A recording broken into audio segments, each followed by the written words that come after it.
Hello TCCA, hello the rest of the internet, and hello. We're just gonna greet everyone individually. Hello YouTube, hello podcast page, hello TCCA. Welcome to Australian Transformers Weekly. We are bringing you Transformers news from around the world. It is all of the news that's fit to print. No. Maybe it's all the news that's fit to stream. This is episode 230. We are recording live on Friday, March 19th, 2021. This episode, we'll be talking about Megatron being reformatted, or perhaps not, for Kingdom. We'll get our first look at Netflix Wave 3 figures. And would you buy a 10-year-old combiner with new accessories? No. All that and more is... spoiler, someone's already answered the question. All that and more is coming up on this week's episode of Australian Transformers Weekly.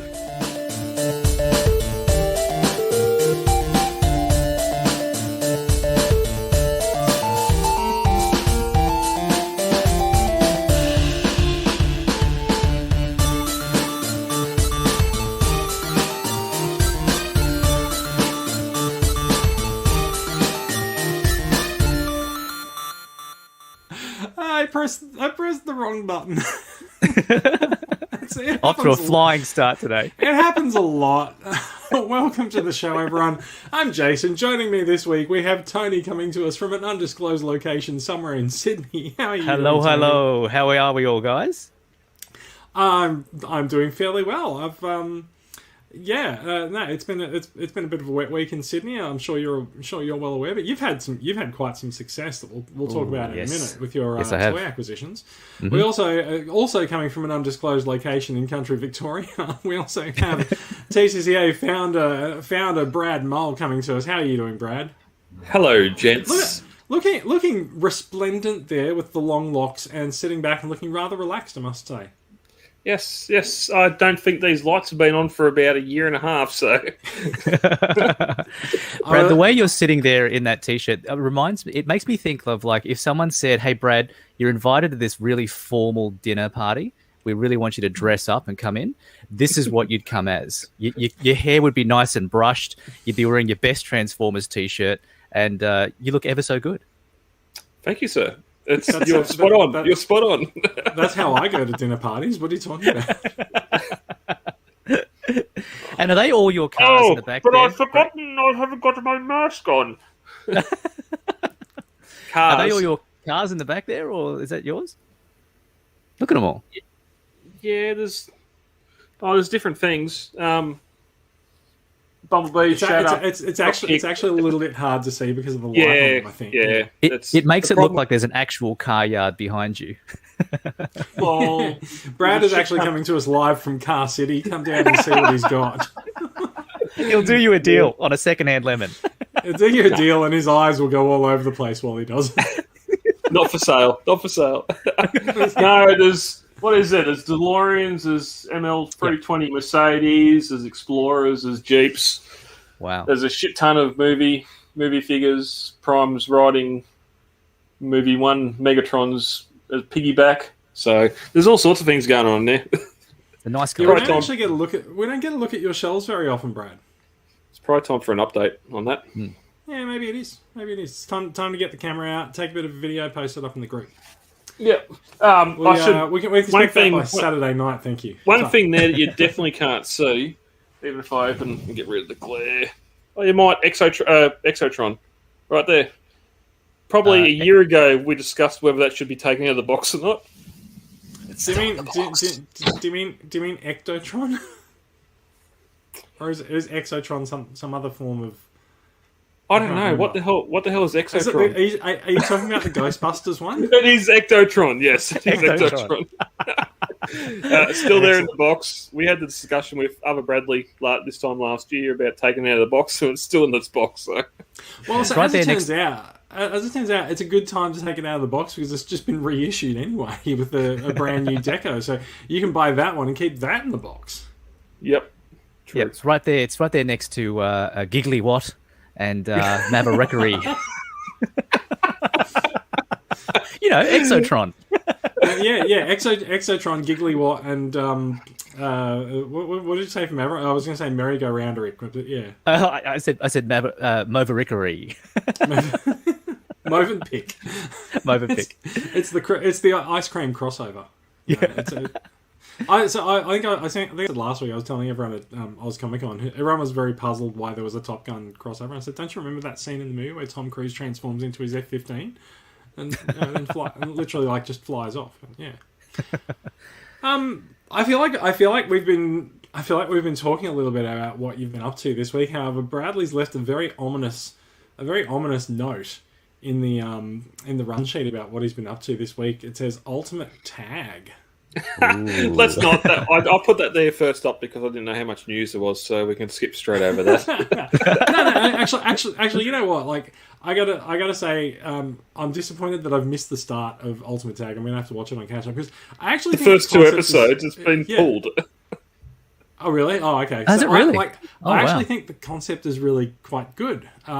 There's a lot of this stuff goes around on YouTube, right? There's a lot of tag contests and stuff, and it's a bit of a mix of athleticism, it's a bit of parkour and everything like that. So, but I feel like what Seven's doing this year with their sort of special event series, this has turned into a TV commentary podcast, by the way. Now, I was going to say we're tangenting. Yeah, what Seven's been doing this year, they had Holy Moly and it ran for a month instead of it going for 5 months and just running out of steam. So they do a little condensed run of special event stuff. So I think it's been good. And Ultimate Tag we on, then it'll go away. And if you don't like Ultimate Tag, you can watch something else next month. So Ultimate Tag was meant to be the replacement in the schedule for Holy Moly. Is that right? It was meant to fill that same time slot. It's this month's event. Yeah, you're right. Yeah. Right. Okay. But now it's been pulled because obviously poor viewership. It sounds like. But is it just that horrible viewership? Right. Right. Yeah. Let's condense. The problem is there was a movie that came out 2 years ago called Tag, which no one's seen and done extremely poorly. Then they decided to make a game show out of it. They gave all the contestants gladiator names. We watched the first 2 episodes, and then it was pulled after that with poor ratings. I said to the kids, a lot of these people that are tagging, they got gladiator names. Guess what came out in the 90s? So for the last 2.5 weeks, we've been on YouTube watching old episodes of Gladiators, Australian Gladiators. Vulcan. So have they not got Vulcan running around trying to tag people? I mean, he'd have a Zimmer frame by now, wouldn't he? Most likely. He'd also get arrested for that, I think. Yeah. Yes, probably. But if you're going to have all these parkour champions and that sort of thing competing, don't confine them to a course the size of a tennis court. They sprint over one obstacle and at the other end of the field.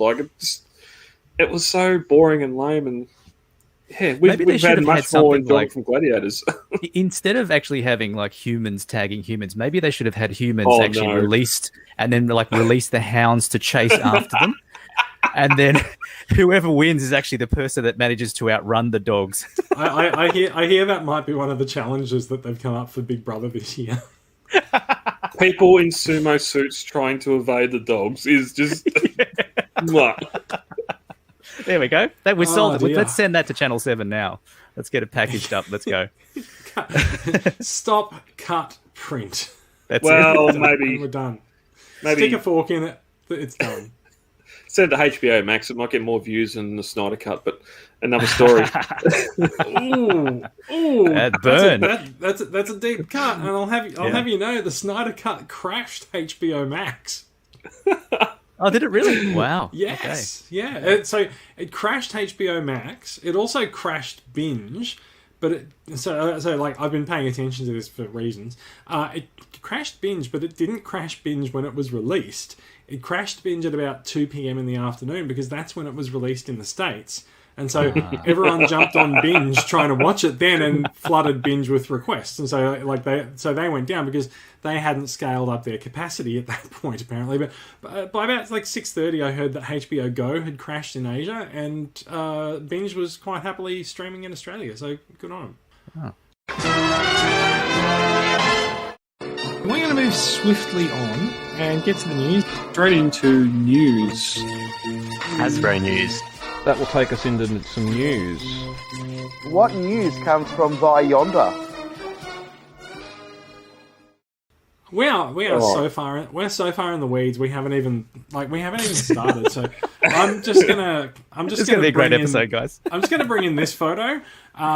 We are looking at Kingdom Galvatron. Tony is salivating at the mouth because he wants to talk about him.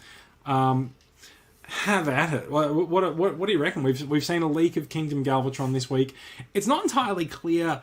It's not entirely clear what we're looking at here. Like, it appears to be... So someone's got a hold of the figure and they've composited it in front of some kind of artwork that looks like Cybertron of some kind, but it looks like it's a composite of some kind. It's a bit weird. There's obviously some light coming from the top. It's a well done composite job. Like, that's nice. And actually, looking at it now, I can sort of see that some parts of it are a little bit out of focus, like the guns in his hands. Just to, like, for people who are listening to the audio version, so we are looking at a thing that's obviously Galvatron. He looks somewhat similar to his appearance in the Earthrise Netflix cartoon, and very much like what you would sort of expect Galvatron to look like these days. He's big, he's purple, he's got a very, very broad chest, which sort of goes to the Netflix design, and he's got his arm-mounted cannon, which is mounted on his forearm instead of on the top of his arm, and he's carrying two guns that look like Decepticon warships, which they do. Yeah, it's a little bit strange, but I'm told that the Decepticon warship guns are meant to scale with the newly released War for Cybertron Unicron. So, which does come with an arc. So, like, you can sort of have a bit of a pew-pew battle and have these things sort of chase each other around Unicron until he, like, grabs them with his hand. So are you saying, Jace, that they can play tag with each other? I believe I am. There's a tagline.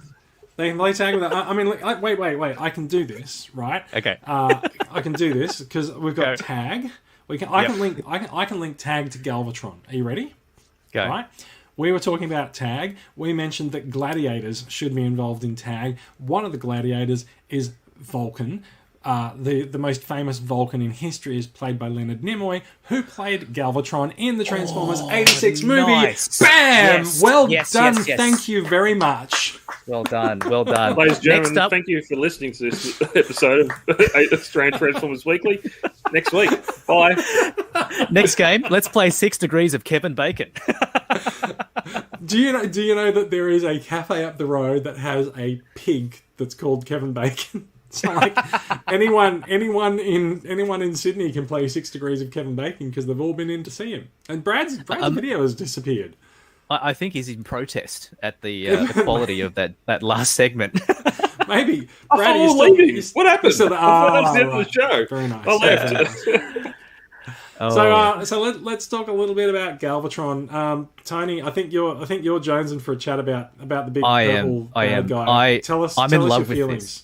I am in love with this. This is so good. So good. So, I mean, to start with, if you flick through to the next photo, Jace, when you get a close-up shot of his mug, like, the positives of this, like, it just looks, look at that face. That's a face that everybody's mother could love. Look at that. That is a face that just says, "Do not fuck with me." Exactly. That's right. Do not play ultimate tag with me. That's what it says. But the it just looks beautiful, and like as you said, the barrel chest and how massive it is. The two gunships that he's got, which I believe is called the Revenge, by the way. Those ships that are meant to scale with Unicron. They're not Nemesis. So I was careful not to say Nemesis. I thought I just said Decepticon ships, but it is funny because they both look the same, and they look like they're meant to clip together, and I don't quite understand. How clipping them together makes them a Decepticon warship of any. I don't know about that. Yeah, but just you the Nemesis. But just the overall size. And by the way, for those listening, for those watching, the photo of Galvatron we've got here looks a bit mistransformed. So the bits on his shoulders, they look like they're meant to sort of clip down. If you sort of look, there's a black tabs that sit there. And if you compare it to the cartoon version, those shoulder bits are meant to be silver, which I suspect is at the back of what's on this photo at the moment. So if you push them down, I reckon that looks a little bit more cartoon accurate. But this looks so good, and it's going to scale so well with Rodimus. You know what? I'm gonna take a stand. I'm gonna say I actually prefer Galvatron with the tabs down like this because it goes back to I think we talked about this on Wednesday, but I don't know if you're in the chat room. But like, how's he meant to see anyone coming at him from either side? Like his eye line is currently just over the shoulder pads. And so he's fine, right? He can see Starscream coming up. Like, he's already killed Starscream, but like he can see whoever's going to attack him from the side and stab him in the back. Whereas, like the more traditional Galvatron, he's got these massive shoulder pads and he can't see anything. Which, just goes back to the joke from the Avengers. Like how does Nick Fury see anything that's to the left of him? He turns. It's a classic Seeker issue too, having the shoulder pauldrons there. Actually, the shoulder pylons on the Secrets are actually meant to be behind the head. It depends on the specific version of them, but yeah. But then they can't see what's over there. But see, this is the great quality of discussion that we get on this podcast. A couple of Transformers nerds talking about the peripheral vision of a couple of Decepticons. This is great. We're off to a great start. This is what, and let me just check here. One person is tuning in live to hear this discussion. That's great. Friday night. Thank you. Hello, one. I thank you. Oh shit, that's me. Actually, that's in another window. Sorry, but yeah. Nice. So, but this guy looks great. So good. I'm really excited for this guy and the cannon. The only thing that's a bit of a question mark, and it's only a bit, is the battle damage that you can see on here. And I'm curious because Galvatron's meant to be part of the Kingdom line. And it's, I guess, if you look at the other Kingdom figures, they don't have any battle damage. So it's an odd decision for Hasbro to decide to put this battle damage on this figure this late in the trilogy. So I'm confused by it. It is just that one way that Hasbro gets you right. Like they go, hey, we're going to do Galvatron. We know that we fucked it up in Titan's Return. We really want to do it right this time. So here's an amazing design. Yes, but they did fuck it up in Titan's Return. Here's an amazing design for the figure. People are going to love it. It's going to come out. People are going to just like go nuts for it. What can we do to just really spoil it for the fans? I know. Yeah. Let's get the dude who did the paint job for Siege to have a look. Hey, but at least this... Hey, Mike.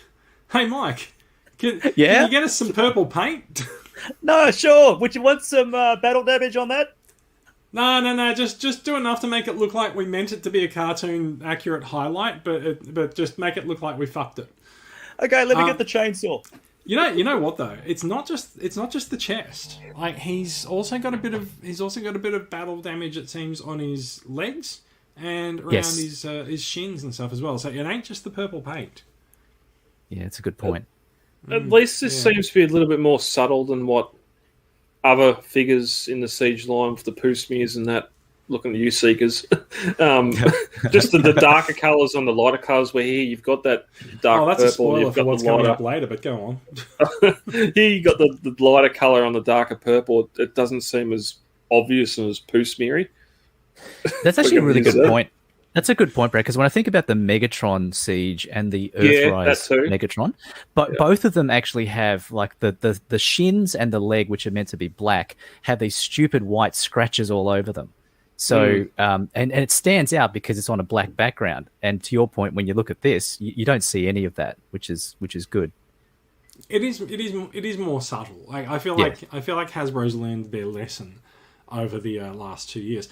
I think I also spot some of it on his arm as well. Like, let me see if I can just completely break everything by trying to zoom in on this photo. Right on his right arm, I can see. Yeah. While you're doing that, I'm going to ask the Tony. zoom is not working, but there.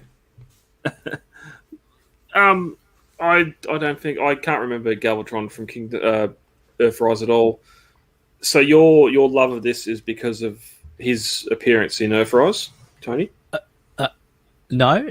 So I was talking about Megatron, but my love for this in particular is just it's going to be one of those figures that like the build of it looks so movie accurate to me. Apart from that stupid battle damage, but it looks so movie accurate that it'll sit quite well with the other SS86 figures that I've got, and it'll look really good on the shelf just for that season 3 kind of collection that I'm building. So for clarification, you're saying 86 movie and not Age of Extinction.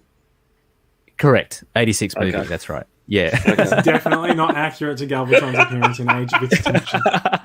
No, I mean, it's Bay screwed up a lot of stuff, but he's probably got a very different way of looking at Galvatron. That's for sure. no, that's all right. There's a theme that's going to play through tonight, and I'll address it towards the end. It's just Okay. yeah.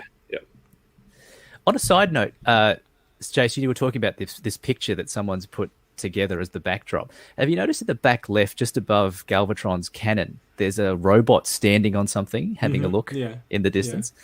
Does that look like any figure that is familiar to us at all from the franchise? No, to be perfectly honest, I think this might actually, and I'm not very current with what's going on in it at the moment, I think this might actually just be a shot from the from one of the IDW comics.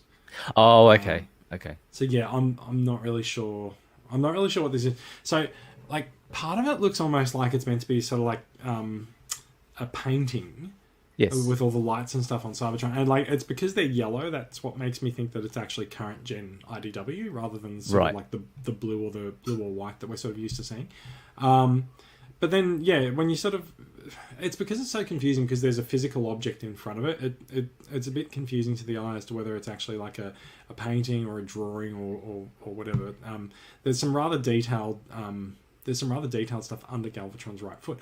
To be perfectly honest, if I was more up with the comics, I'd probably recognise the artwork a little bit more. But yeah, I'm not. I'll let a counter to that is it looks very much what Primal Studios reference for their bases for some of their statues. Yes, so it does. Whether that comes from a comic or whether they have their own in-house artists that they use, just the hand motif of the claws coming up. Yeah, it's true. Oh, yeah. So we're not entirely sure who the source of this image is, right? There has been someone on TFW's forums who's claimed to have this figure in hand, but was waiting to post photos until it was officially launched. Now, I don't know if these photos came from this person because it leaked out this week as well. There was a really quite dodgy photo of it just sitting in a pile of toys with lids sort of going everywhere. And I think that person, if this came from that person, they've probably just gone, well, shit, we can't have that be the way that this is revealed to the rest of the planet, so they've taken this photo. I don't know where this came from. It went around on Twitter. It got picked up by the news sites, and it got published.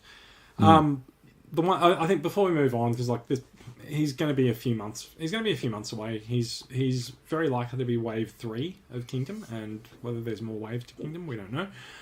There is a rumored repaint of him in toy colors, which should be pretty hot if it's true, because it'll be the grey of the original Galvatron toy from the 80s, which I have to say holds a soft spot in my Transformers fans' hearts.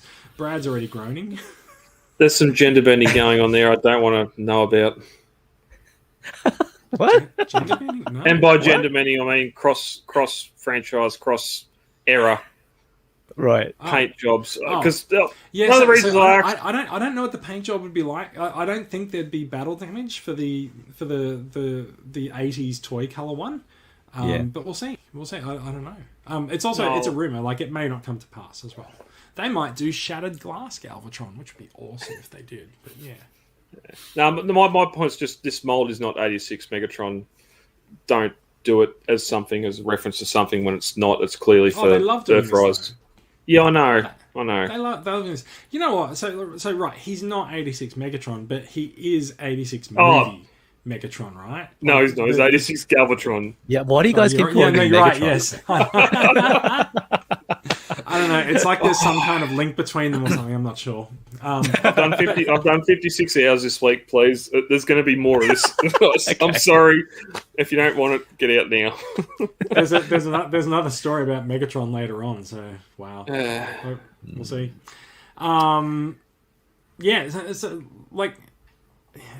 don't know. I'm interested to see whether they do this. I'm also, to be perfectly honest, I'm also interested to see just how big this guy is, right? Because I don't know, is he meant to be as big as Studio Series 86 Grimlock, for example, right? Should he actually be Voyager size, so that he's about Optimus Prime's size? Because I think if he's much bigger than that as a leader class figure, he's probably out of scale with the rest of the line.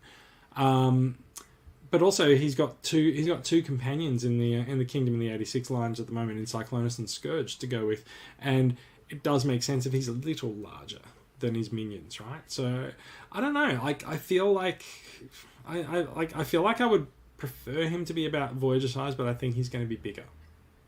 Well, you remember from a previous episode of this podcast that there was a news item we had where a guy compared the size of Rodimus Prime to Optimus, which was sort of basically saying that he was the same size as Earthrise Optimus.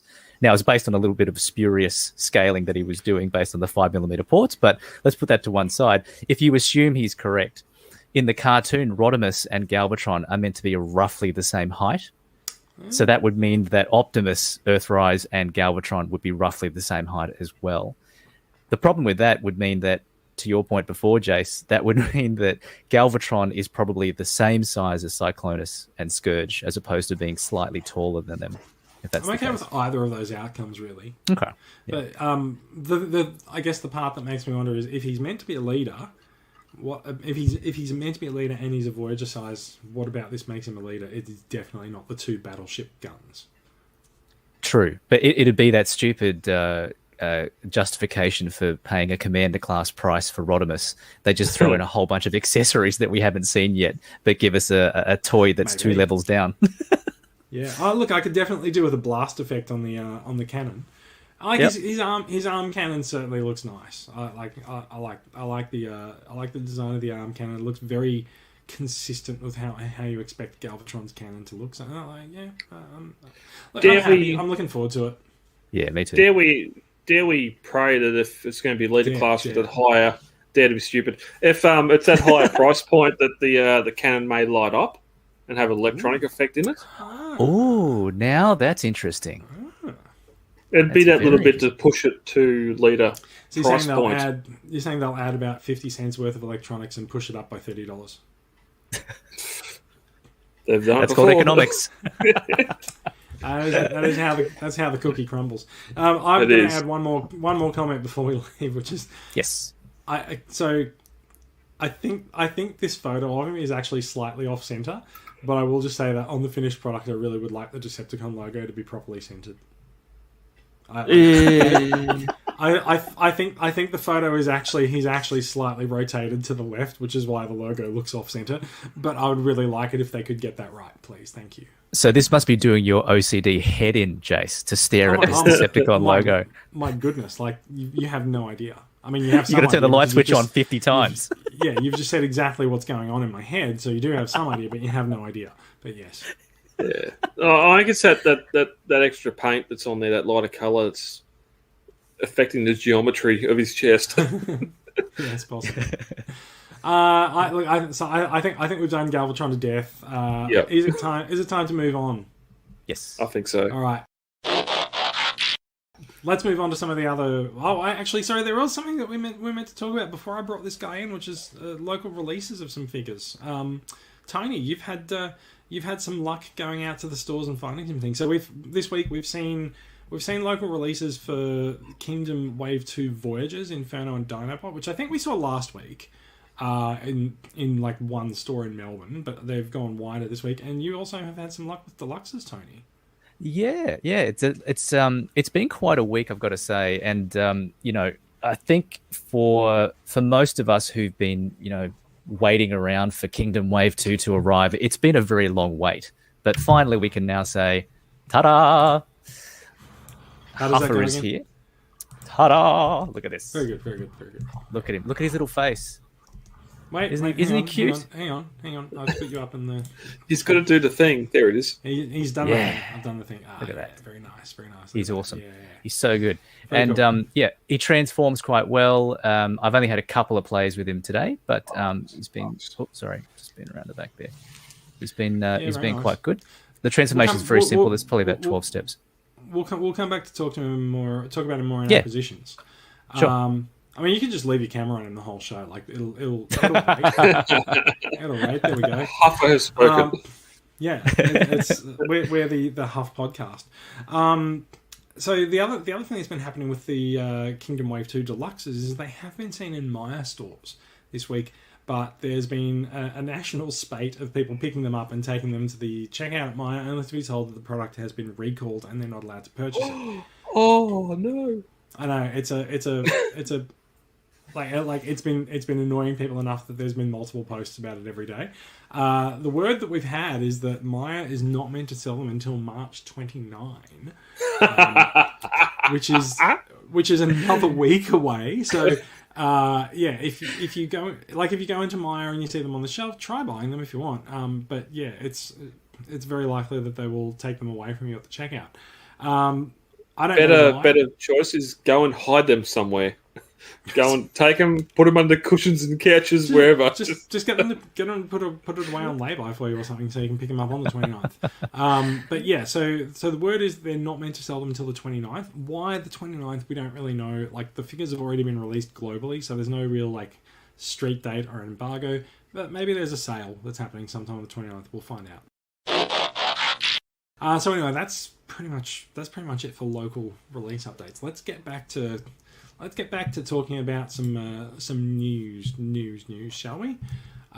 Look at these guys. Netflix Wave 3 has suddenly popped up in the US. Like, the way that the cycle has worked with the Netflix figures has usually been that there is a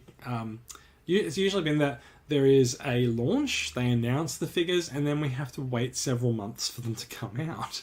And then Australia has to sort of wait for that 1-2 week period in September where Kmart stores may or may not stock up on the things. However, we've definitely seen in the US a surprise release of Netflix Wave 3 Deluxe figures. So we're looking at Cheetor, who we've seen the updated paint job for Cheetor before. The Decius Army drone, which is a black and grey repaint of the Ironhide mold. The Ironhide mold is pretty well released, pretty well received out of Siege, so that's sure to be popular. There is deep cover now. Tony, you said that you were hoping that there'd be a deep cover in the Netflix line a week or two ago, didn't you? I did actually. When we were talking about the other version of deep cover, I speculated that the second version, because remember the ad on Hasbro Pulse for deep cover, it referred to a second version. I speculated that it would come from Netflix, and I was proven right by this photo. So very good. It's pretty cool. So his colours are reversed over the regular deep cover. I say regular. The Gen Select deep cover release from earlier in the year. Wherever that figure is blue, this one's black, and where that one's black, this one's blue. However, it's a blue side swipe, and so like I love that side swipe mold. I'm going to buy it. Less fond of the Sparkless bot, which is the final figure. It's another Siege Datsun repaint. We've seen this come up several times before. It's got a very extensive paint job on it with sort of the rust on it, but it's not really grabbing me as something that I want to have in my collection. So these hit the stores. These hit Walmart shelves in the US this week, and then some official photos of them came out from retailers. So like I've just brought up the one of deep cover because like I love that mold. I'm definitely going to buy it. What's everyone's thoughts on the figures for Wave 3? It's is it only 4 Deluxes for Wave 3? I feel like the other waves have been more than 4 figures. Maybe this is a smaller wave. Or is this are the rest yet to be revealed, do you think? There might be 1 or 2 Voyagers to add to it. And some well, no. So we're just talking about the Deluxes. We do have Voyagers coming up later. Oh, okay. But, no, but like just very specifically, like I feel like there's been more than 4 Deluxes in previous waves. Yeah, I mean, this is a very good example of being able to milk the molds for all they're worth. Like, I feel like Sideswipe, as amazing as that mold is, we're getting to the end run here now. Like, how many times I think we are. I don't think they'll milk this mold going forward in further years, right? Like, I think this might be the end of it. The cow is dry. Those tears are dry. People are saying that they would like a clampdown, and I don't think we're going to get it. Yeah. Because I think you were saying before, like we got a blue one, we got a red one, obviously. We had a white one with Red Alert. We got a yellow one with Tiger Track. For a green one. Green one. I'd like a green one, please. That's the only remaining primary color that hasn't been used yet. Yes. But yeah, I'd sort of again, I am a little skeptical about how well these will sell, because I know that Beast Wars fans, were annoyed about the coloring of Cheetor in this Netflix line versus the Kingdom version of Cheetor. But were they annoyed because they prefer this? Because everyone who's put them side by side, like they're like, well, I'd rather buy this one.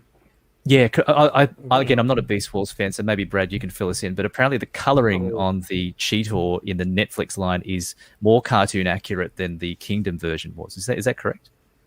Let's go into this, shall we? Jason, you told me not to comment on these figures because they're not Beast Wars, they're Kingdom. So they should not be compared to Beast Wars at all because they're completely different characters. Elaborate. So Back me up.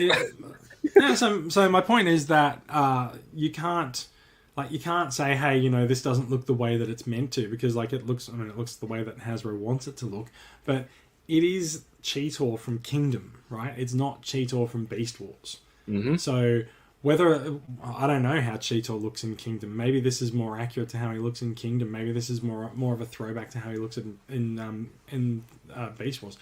I don't know, but I think the point was also that you were commenting more on the cartoon plot line as well, which is that my point was, hey, it's not actually Beast Wars. It's a different show. It's called Kingdom, so it's going to echo some of the things that went from these lines before, but they are not the toys. And you know what? If you want the old Cheetor, he's being reissued, so you can bring him. Not only that, you can buy the original one for $10 to $20.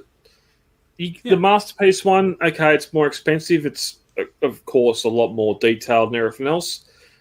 And we're going to get to this later with the Beast Wars stuff too, I don't see the need. This stuff's Kingdom, fine. It's for new line, new collectors, all this stuff. Go. Okay, let's not compare because there's nothing to compare. Okay, so anyway, do you prefer this paint job to the Kingdom Cheetor? I haven't seen the Kingdom. I can't tell the difference. I haven't seen either. So some people have had the reaction that they do.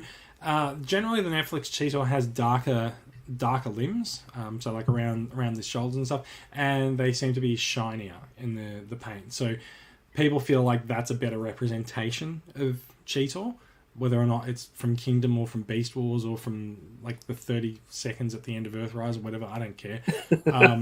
But so there are people who prefer this deco, and they would have preferred that this was the version of the game that came out in Kingdom. Ultimately, it doesn't really matter. It's going to be the same price at the stores. You can sell the other one if you want. But I'm seeing a bit of a theme here, though, Jace, because this, we talk about the dark colors for Cheetor.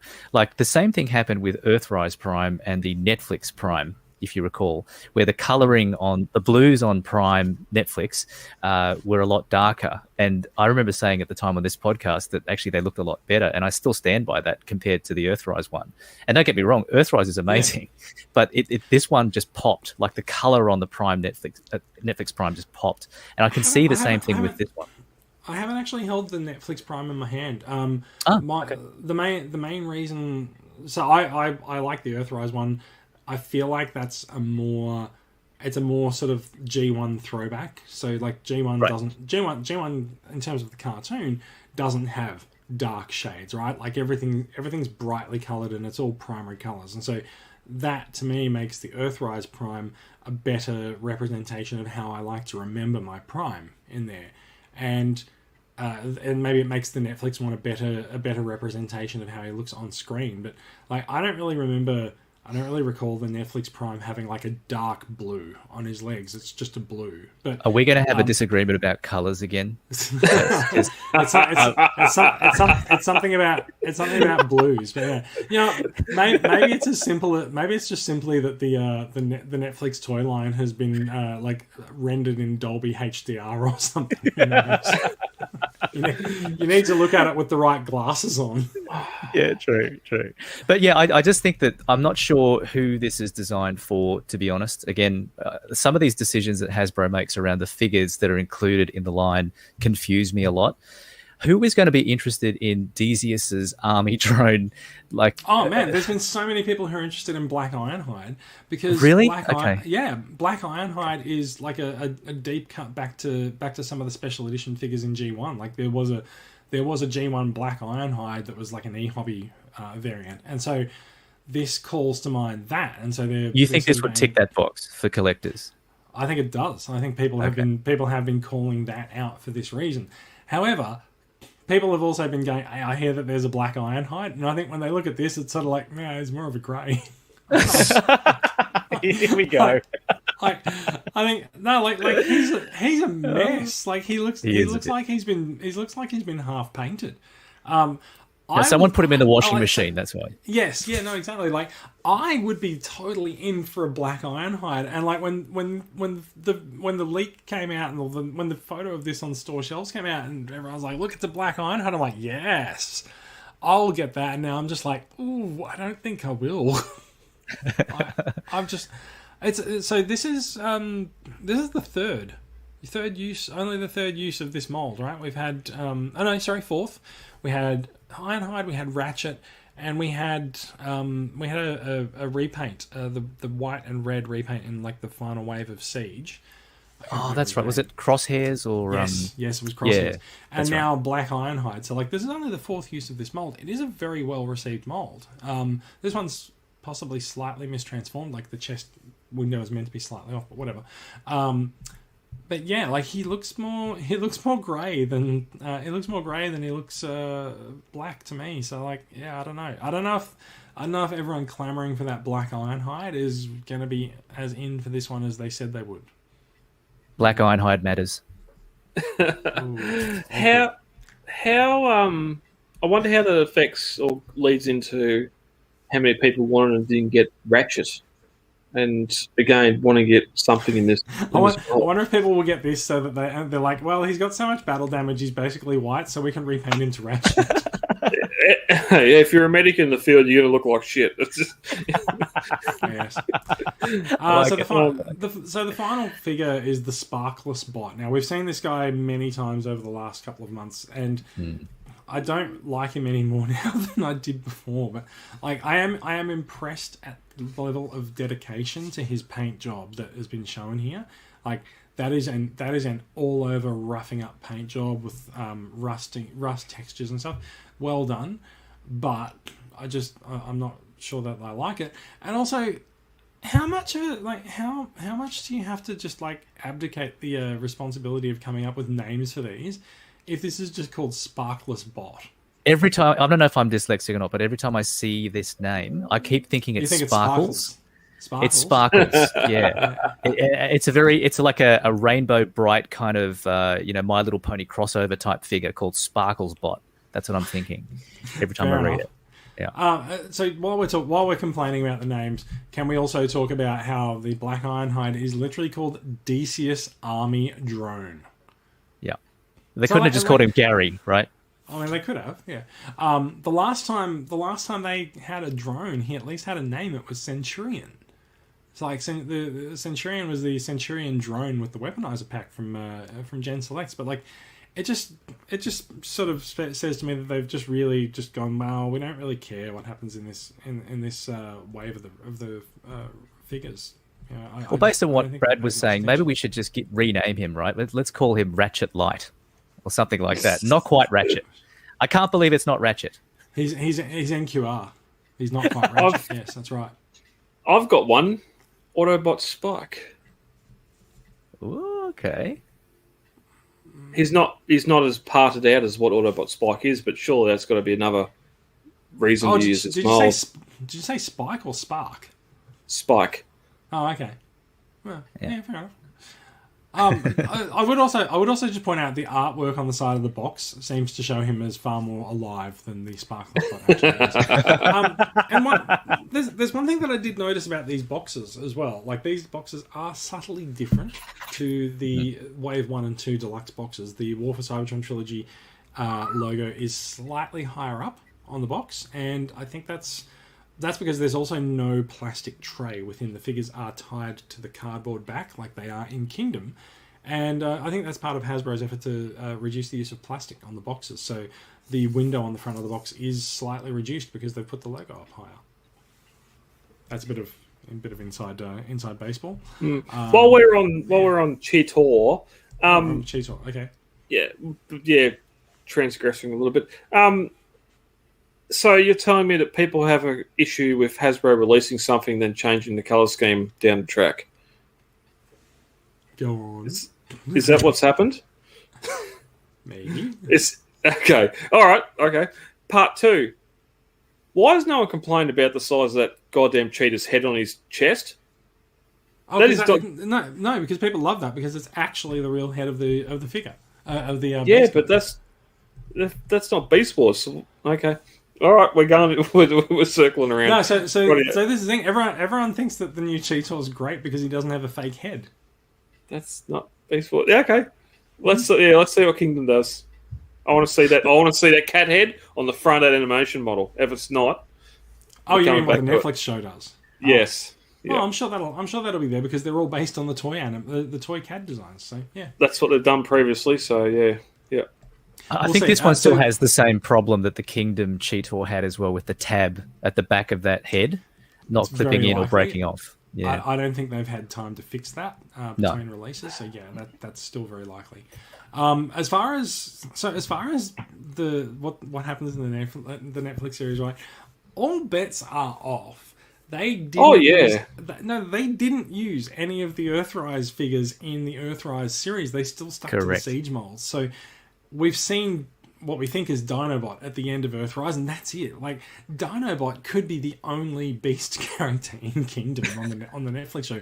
We don't know. We don't know what's going to happen. Like, it's worth pointing out, this is the third version of this, and we've got a Decius army drone, which probably means that the Quintesson's going to come back after them in the Kingdom series. Who knows? Who knows what's going to happen? I don't. But that wouldn't surprise me that they wouldn't have that many Beast Wars characters in that show, because it would just be another disappointment in a long line of disappointments from that TV show. Yeah, dog. We heard you like disappointment, so we put some disappointment in your disappointment. Let's move on. And add to it too. That Dinobot didn't look anything like the figure. So is that right? Okay. Right, all right. The Dinobot doesn't look anything. You mean the Kingdom? It was a dinosaur. It was a dinosaur with a robotic eye. Look at Kingdom Dinobot in its alt mode. There's panel forming and legs and shit everywhere. Right. Well, so maybe that's actually how they've managed to squeeze in the beasts for Kingdom, right? Like maybe they've just borrowed the models from Jurassic Park Camp Cretaceous, and like they'll just have them perform in beast mode all the time. Who knows? Maybe that's season 3 of Camp Cretaceous will be when all the dinosaurs transform into their robot modes. No one knows what Camp Cretaceous is. Brad's gone. Brad's gone because I mentioned Jurassic Park. Don't bring that up. Don't bring that up. It really is. Oh man! All right. A silent protest next. All right, let's move on. We do have some more of the Kingdom figures. So these are the Voyager packs. Now, Voyager wise, we have two releases coming up in this third wave. Third wave is probably likely to be the final one as well. So we have Optimus Primal with a repack of Core Class Rattrap. Now, if Australian pricing holds true for this will be very worthwhile because there's a $50 figure with a $20 figure, and it should be $50. I am not entirely sure whether or not Primal actually has any different paint applications. He does seem a little bit darker than the Kingdom release, but I couldn't really confirm or deny that. And I'm also not sure about Rattrap's colours, but they are coming in a 2-pack, which is loading at the moment, and that's how they'll look on store shelves. This one makes it really obvious that the logo has been moved a little bit higher up the box. Yeah. So the first Voyager figure is the Maximal Optimus Primal. Here's a Voyager repaint from Kingdom. It's the second release of that figure inside 6 months, but I'm not sure if it's going to get a third, so we'll see. There's Rattrap, and coming up is the the next use of the Siege Seeker mold, which is the Sparkless Seeker, or Sparkles, as Tony might have read it. Which is ironic because like he's dark as fuck. But yeah, so the Sparkless Seeker, he comes with, I think it's 2 Battle Masters. So there's a Sparkless Singe and a Sparkless Caliburst, and at least those guys have a color scheme. But the Sparkless Seeker is just basically mud colored. What's your thoughts? So, are you guys Seeker collectors? Like, does this tick any boxes in terms of being a Seeker that you want to put into your collection? You know I'm a Seeker collector because I collected the Rainmakers and Red Wing as well. But this one, I'm going to have to be a hard pass on this one. This mud color, it's so, and it's intended to be lifeless, right? Sparkless, but it doesn't do anything for me because of this the color palette that's being used. A lot of people are saying that they see Acid Storm in him. Yeah. Okay. You've already got an Acid Storm though, haven't you? Yeah, I do, and I've reached the limit of wanting to have another one. Anyway, so I've sort of maxed out. Fair enough. Yeah. Brad, any thoughts? Yeah, nah. Is that no thoughts or don't want? Do not. I'm still waiting for a decent Tetrajet design. I got the Siege Starscream. I didn't go for any of the others because they're not something I want to collect. Especially looking there, you can just see the knees, the legs, all that shit hanging under the jet. And for this is that design, so yeah. Yeah, and a non character, it's no. And that's kind of the thing, right? Like it is a non-character. I mean, Hotlink wasn't particularly a character that was really well known in the show either. But like, yeah, this is just a non-character. It's just a dead bot. Have they run out and scraped the bottom of the barrel? Mm. If they had 20 of these in the background somewhere, zombie-ish, going for Galvatron Spark or something in the cartoon, and yeah, maybe you'd troop build it. But mate, do you want to write the 3rd season of the Netflix show? That sounds awesome. It sounds better than what we're going to get. They're sparkless. They need a spark, so they're going to have to try and steal it from someone. Yeah, the Walking Dead meets the Transformers. I mean, they could find all their sparks with sparkles. Well, this would be 28 days later because they can move fast. They can be the My Little Pony crossover, but yeah. Or maybe it'll be Rainbow Bright, but yes. I don't know. You know, so I think the appeal of a lot of these figures really rests on how much of a drought there's been at retail when they get released. Yeah. So like, I wouldn't have expected a lot of people to pick up Megatron in the Netflix series because Megatron had just been released already, but no, people went crazy for him, and they liked the paint job as well. This might look better when it's in hand. Who can tell? We just don't know. He might be a keeper. We'll see. Do you know what I think Hasbro were thinking of when they'd made Sparkless Seeker and the other one, well, the drone as well? What I think they wanted to do was create, I guess, a market for those who like to army build. Similarly, like if you think about the Ninja Turtles, like you know how that the foot soldiers, you could actually buy packs of the foot soldiers just to build out your army and your play sets. In fact, I wonder if this is what they were going for. has just announced a TMNT foot soldier is being released. So yeah, right, there you go. People are going to army build that. Yeah, so I'm wondering whether they thought that this was going to be like the great way to build a Decepticon army, and then the Datsun mold that we saw of Sparkless was going to be the great way to build the Autobot army. But like, if that was the thing, then they could have brought back the Viacon concept from Prime, right? Yeah, true. I'm just going to throw up one comment from a live viewer, which says, "I think it will work in person. It suits the Decepticons color schemes, which is in the show they're quite dark. Yeah, we'll see." Yeah, I can't complain because I've got about 9 Gnaws up there hanging off Masterpiece Grimlocks. So there you go. The problem with troop building though is this being a Voyager, you're $45 to $50 per stink to just have your soldiers build out in the battlefield, and then maybe $30 for the other one. I'm going to throw one other comment in purely because it will assuage Tony's ego. I think Tony is on the money, and you could build a zombie army. Yeah. Thank you very much, Jonathan Hawkins. Hey, season one of Prime when the army of Cybertron is heading for the space bridge. You could have half a dozen of these in there as seekers, and it'd fit. I get the zombie army thing. I just don't think that 2 molds gets you there. Yeah, true.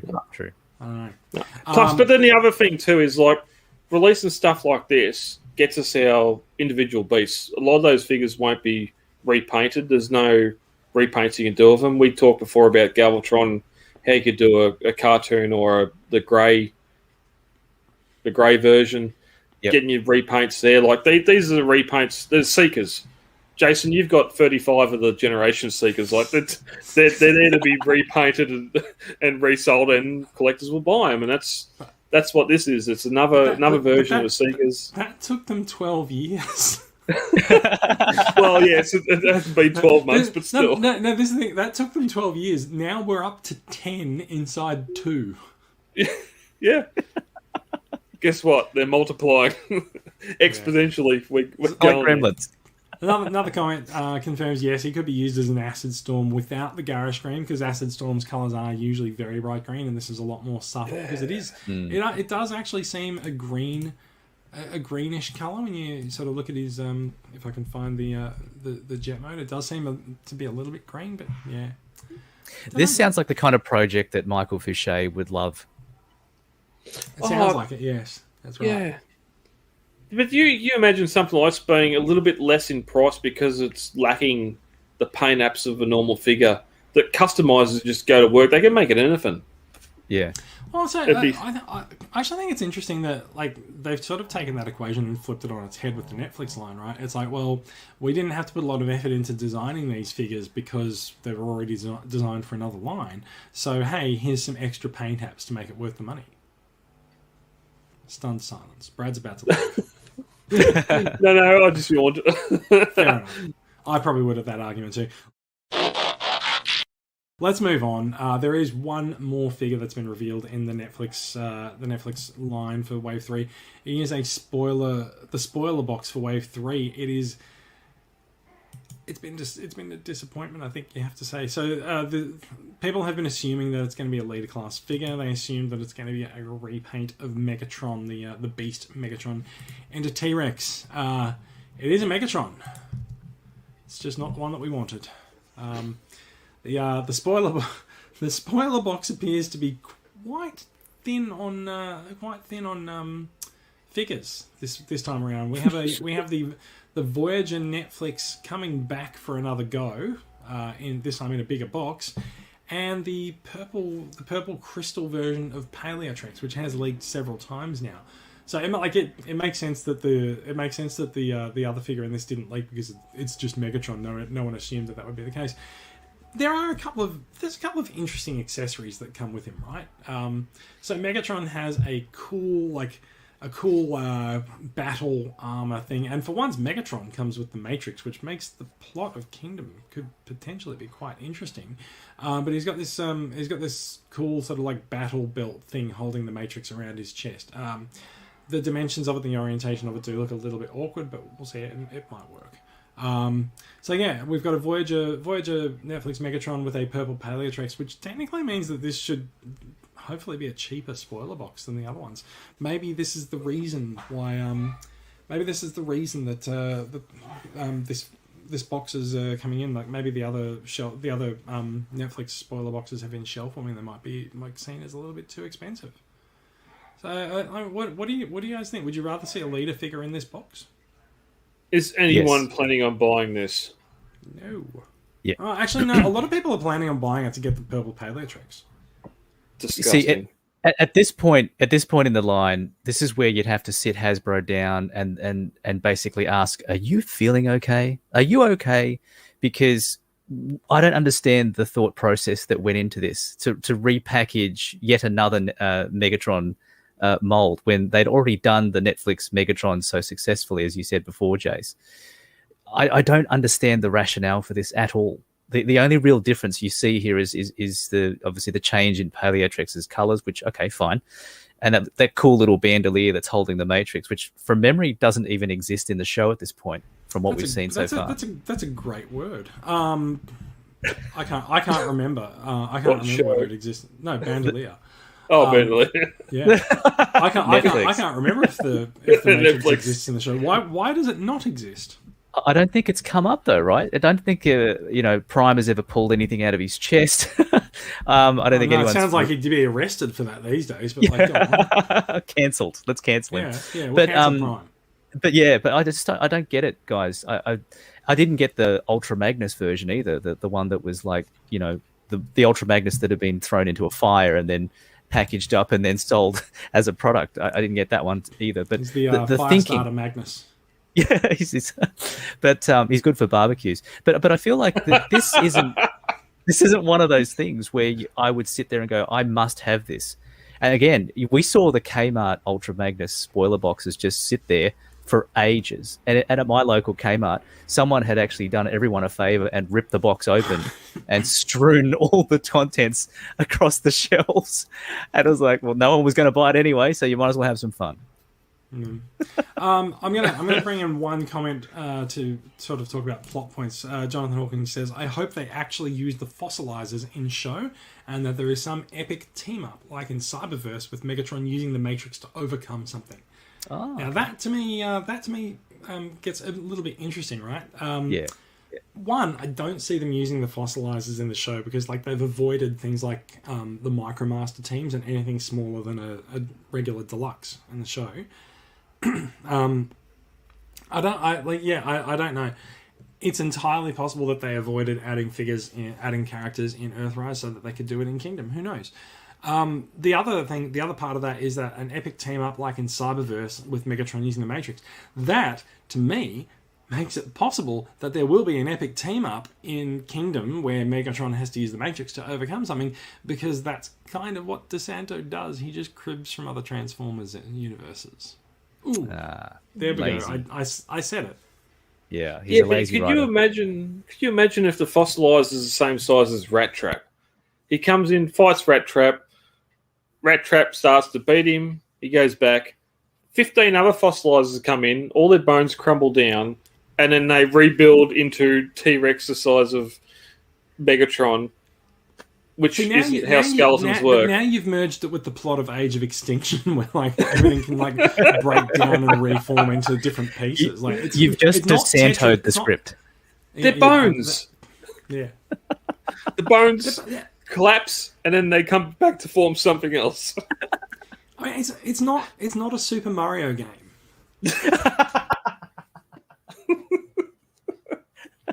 Let's go. I was going to let that joke play out for a bit, but yeah.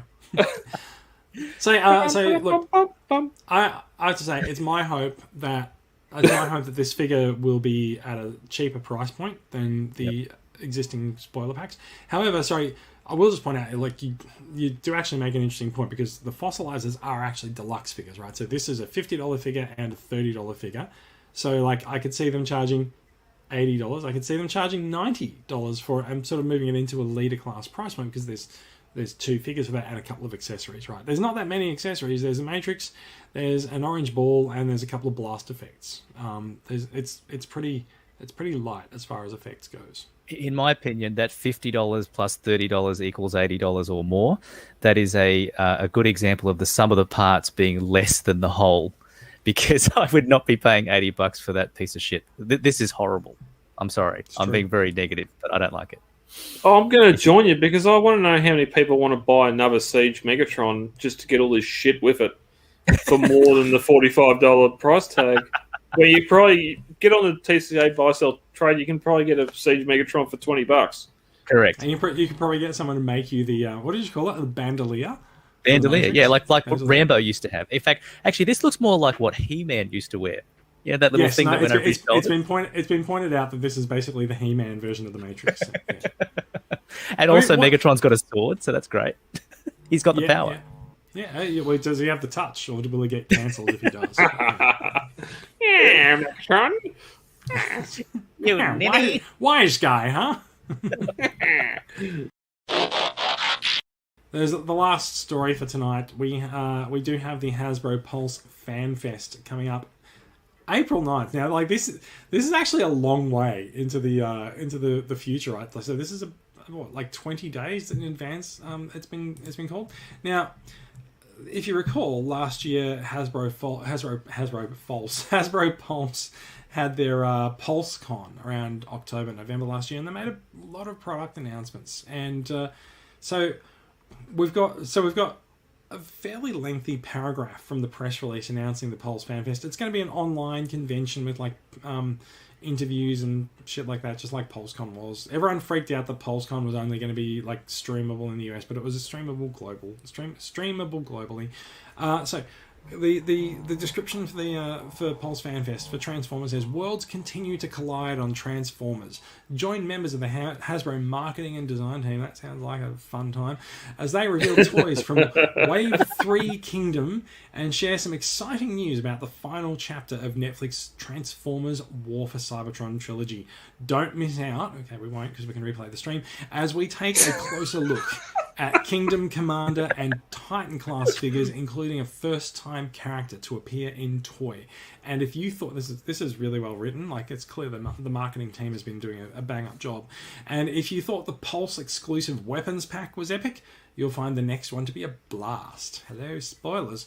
Finally, we will reveal a new Pulse exclusive toy capsule in partnership with IDW Publishing that will turn the Transformers universe upside down. Get ready for a panel that's more than meets the eye. There's a lot to parse there.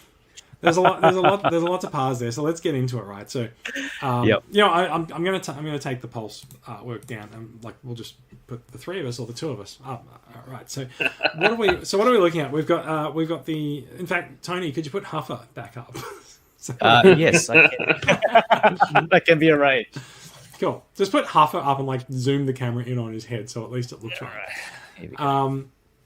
So obviously, like Wave 3 Kingdom, that's pretty much a given at this point because Wave 2 is now out, and so Wave 3 needs to be announced in order to be released. And the final chapter of Netflix's War for Cybertron trilogy could be exciting news about the Netflix show, or it could be an official announcement of the figures that have already made it out. In fact, it's probably not an official announcement of those because they seem to be already officially announced. I believe they're up on Pulse now as well, so probably not. But it might just be a trailer or something like that for Kingdom. Does anyone have any thoughts on what the Wave 3 of Kingdom and the War for Cybertron Netflix announcements will be? Haven't we seen most of it already? Not Wave 3 of Kingdom. Like, we've seen Galvatron. Don't know. Oh, don't know what else. Yeah. I would have thought Trax would be in there somewhere, Jace. Trax is rumoured, but hasn't been confirmed. Like, this will be confirmation of a lot of them. Yeah, exactly. And then the other thing for Wave 3 of Kingdom, I'm hoping it would be the cancelled Gears. Do you remember when they had that artwork for Kingdom and they published it, and then there was a last-minute removal of Polar Claw and Gears from the poster? I'm hoping that somehow there's been some kind of reversal and they've decided to get Gears in there. That's just my personal view. So I think what ended up happening with that is that they're in the promotional artwork. They weren't removed, but they were cancelled from the line because they couldn't make the toys work or something like that. But yeah, I suspect that like the last part of the last third part of a trilogy that we got, which was Power of the Primes. I think Kingdom's going to be a short toy line. I think it might go to Wave 3 and it might be it. So I think Wave 3 of Kingdom might be it for the line. So whatever's going to come in the second half of the year will be interesting. We've had rumours that there's going to be that redone Menasor, but that's not what they're going to announce here. So like they're going to announce what's in Wave 3 of Kingdom. Whether they announce that that's it or not, we'll find out. And I assume there'll be a trailer for War for Cybertron. Let's talk about the Kingdom Commander and Titan class figures, including a first-time character to appear in toy. We know what the Commander class figure is. We know that it's Optimus. We talked about him a lot last year. The Titan class figure has been rumoured to be the Ark, which does match up with the idea of it being a first-time character to appear as a toy. They haven't done an Ark toy as a character before. They have done Ark toys, but they've been tiny. So yeah, there's also speculation based on the Kingdom poster that came out that the Ark is actually going to transform into a Marvel Comics character called the Last Autobot. And so No, that's fine. I'm skeptical of this. I myself am skeptical of this. There's a lot of it based on the fact that the head design looks like the Autobot symbol, and so the last Autobot looks like the Autobot symbol as well, which would still match being a first-time character to appear in toy. Now, Hasbro has also quite enjoyed digging back into Japanese releases with Gen Selects, and definitely going into the comics references as well. So, like, I don't know. I think there is a bit of an outside chance that the Ark might actually be the last Autobot. Now, for those of us who don't know about the Last Autobot, what's the 10-second version of the story for the Last Autobot? So the Last Autobot is a character that was revealed to be living, I think, within Cybertron in the Marvel US series in the 80s, and he sort of like was awakened, sort of like they try to wake up Primus and stuff here and there, and he was awakened and saved them all, some shit. But yeah, right. That's so right. So his the Ark or his spirit haunts the Ark. We don't know. But okay. In the poster, in the Kingdom poster, which I really wish I had up to put on screen share, in the Kingdom poster that came out that caused a lot of speculation with Gears and Polarclaw and things like that, there was a large character in the background that had obvious sort of like orange arcs around him that looked like it's a transformed version of the Ark, and his face looked like the Autobot logo, which led a lot of people to say, hey, the Ark is the last Autobot. Right. And it does, right. Like, it sort of makes sense if the Ark is in fact the last Autobot, right? Like, you know, when the chips are down, when you think everything's going to go really badly, he'll transform in the last episode of the show and save them all. Ooh, spoiler. But yeah. I think you're giving the writers and DeSanto way too much credit. That sounds too creative. I'm not, because they've already done it in the 80s in the Marvel comics. So, like, I fully expect. Oh, them so to that's right up steal DeSanto's alley. Got it. Certainly is. So finally, the exclusive... No, not finally. The second last thing. It looks to me like the exclusive weapons pack follow-up will be a blast, which we could well read as being a blast effects pack. Now, that I'm definitely in for. That sounds super fun. Who else is there for that? Effects of the figures, yeah. I'd be there. I would be there if they said it would be a blaster. That would be better. A blaster. I'd love that. Well, so that is an interesting point. We have had a sound wave with no blaster, but yeah. Yeah. I don't. Oh, you know, what if it's actually a blaster with a blast effects pack? Like Centurion was a figure with an accessories pack. Wow. Shh. Don't get excited. Just wait until we see a photo. Yes, yeah. I would go nuts. It basically makes me sound like a WandaVision theorist, going like, "Oh my god, they're going to do X, Y, and Z," and then they do one, and it's like, "Oh, it was Blaster all along." Yes, Nice, well done. It was a blast effects pack all along. Yeah, So the final part is a new Pulse exclusive toy capsule. Now, can someone tell me what the fuck a toy capsule is? Isn't that what the Botbots come in? Oh. No? Yes? No? Oh, The ball? Yeah, maybe. Oh, Capsule Corp? Dragon Ball? Ball? I don't know. Like, I think I'm hoping it's not a Botbot, but yeah. Just don't worry. We're going to get Studio Series Botbots by the end of the year, so... Well, they'll have their own TV show next year, so maybe they will. Exactly. Yep. Yeah, I thought a toy capsule was medicine that you take when you actually have a plastic crack addiction. Yeah, you take some toy capsules and then... That's called placing an order at RoboToys. Well, Nor's not a capsule, so... Yeah, that's true. Bend over, it's depository. So there's something happening. So this last one's an interesting one, right? Like, there's something happening with IDW that they say will turn the Transformers universe upside down. They're going to invert their books? What would turn the Transformers universe upside down other than a shattered glass thing, right? Yeah. So, do you think it's possible that there might be a shattered glass comic coming? They've already done Unicron, haven't they? Didn't he ended the comic run not long ago? So Unicron ended the first IDW universe. I don't think they're ready to end the second one.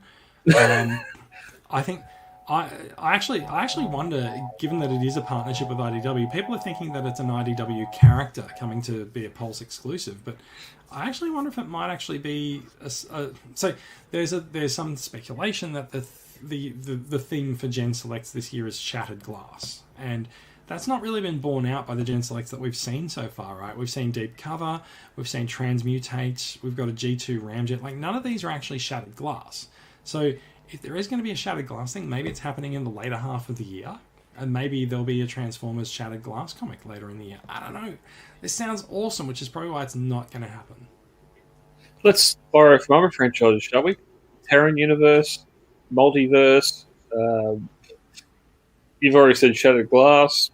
I mean, like, that's what Shattered Glass is. Like, it's a parallel universe. So yeah. I don't know. We're going to put Scourge's beard on Optimus Prime. Yeah, I'm just curious about the wording of a toy capsule. Like, is a capsule a thing that contains multiple things? So, like, is it a small run toy line or something? But I don't know. We'll find out. I think that's going to be something that might leak out in the next couple of weeks. We'll see, or it'll be a big surprise that's going to come up on April the 9th. So yeah, look, FanFest is on April the 9th. There's going to be panels and things that happen. Let me just bring us back up to... There we go. Hasbro Pulse Fan Fest on April 9th. There's going to be like multiple panels. It's just going to be like a product announcement fest. People have been wondering why there's been no Fan First Friday for Transformers for a while, and this is probably why. They're sort of banking everything up to make the big announcements April 9th. So I think that's about it. Rest assured, there'll be a leaked photo of a figure, and it'll go global, and it won't be the figure. I've had that with... Absolutely true. I've had that with Mattel this week. It just someone bike roll. Yeah, just we'll get releases, we'll get leaks when it's out. We'll report it. We'll talk about it. All right, we shall. All right, let's move on. So that's about the end of the news, but we are going to talk about acquisitions, and I don't actually have any acquisitions to talk about this week. Brad, do you have anything that you want to talk about? I didn't talk about these when I got them. You've got the anime color Optimus. Yeah, I know. Prime I'm trying. It's Siege. It's not an Amazon exclusive. Is it? It's just a 35th anniversary one, right? With the, got cell the Megatron animation. Yeah, Megatron and Optimus Prime. I wish I'd waited a year and done the Earthrise, because I've got the Earthrise Prime and it's a lot better than this one. Just to have the cell shading on. Yeah, it's a shame. But yeah. It still looks good though. Yeah. Yeah, he's got some bits where there shouldn't be bits, but don't we all? Don't we all? So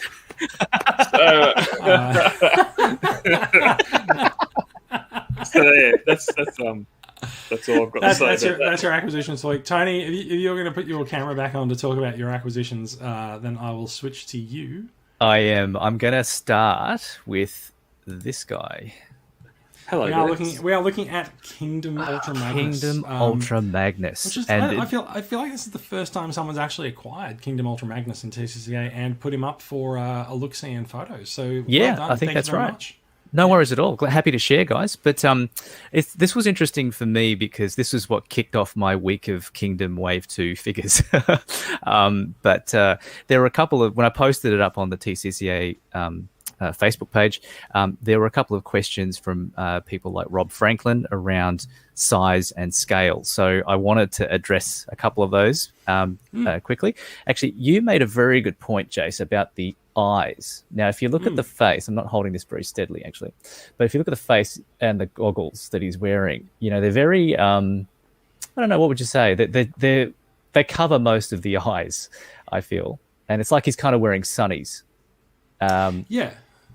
Which so Ultra Magnus has different depictions in different bits of fiction, right? But in his G1 incarnation, I'm not so sure about the movie or the cartoon, but in the comics, he had these very thick, very big, very large lens things that covered his eyes. So I'm really happy to see that sort of come through on the toy. We totally can't see that because it's focused on your background.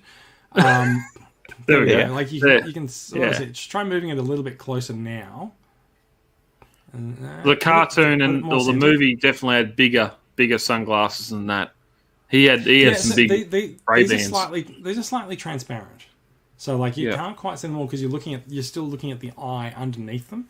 But yeah, so I'm really happy to see that come through as like a design concept on it because it is very much it's totally not working. Tony, you may as well just put it back down. Oh my god!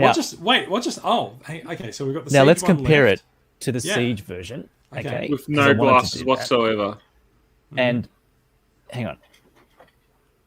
I really just want to like pinch to zoom your camera. Yeah. Centralize. There we go. Yeah. I don't know what I'm doing with these cameras, guys. Left. You guys are the experts. So, but you could probably see. Let's have a look. See if we can get his face better. Enhance. Okay. So can you see how his eyes are quite narrow, and he's not really wearing any glasses, right? And he's also got a bit of a smile on his face. Right, he's got a bit of a sunny disposition. Then we turn to our friend. By the time we get to Kingdom, like he's dead, so he won't be smiling. That's true, but like they're very different molds in terms of the face sculpt, and I was quite surprised by this. The Kingdom version looks like he's seen a lot of shit, like he's been through some stuff, and he's got bags under his eyes, so he has to wear big sunnies and stuff. But he's also got this face where he's hungover, whereas the Siege guy just looks a lot happier overall. I gotta say that looking at them side by side, right? People, when the Siege one came out, they were just like, oh, "Yeah, this is good enough as a G1 Magnus, right?" And it's totally not now. Like, no, next to Kingdom now, the Kingdom version is totally a better G1 Magnus, and it fits way better with the other Studio Series 86 bots. Just gonna say, totally agree. Really happy to do that. I may even buy this one because I didn't buy the Siege one and I didn't buy the Netflix one, so. Maybe I'll buy this version. We'll see. Yeah. So that was the first question from Rob about the scaling. So if you look at the two figures, they look quite good together. I think there's a lot more fuss and that silly battle damage that's on the Siege version, which is obviously absent from the Kingdom version. It makes it look a lot more movie accurate, which is excellent. There was another question about whether you can actually put the Matrix inside Kingdom Ultra Magnus's chest. Now, the answer is yes, you can actually do that. There's a pretty big chest cavity, which I'll try and show again. Flip this up. I don't know how well it comes out, but you can see the sort of the chest there. Behind there is a whole space where the white Optimus Prime type head has flipped over. But in there is so much room in there. And to transform him, by the way, you pull this chest cavity forward and you slide the back up. And so before you do that, there's plenty of opportunity to stick a Matrix in there. You could probably even fit a couple of battle damage. You could put a few. You could put a few Matrixes. Yeah, exactly. Yeah, there's plenty of room in there for a couple of Matrixes. It could be the nexus of all multiverses as far as the Matrix goes. That's right. So it's actually quite interesting. You can do that.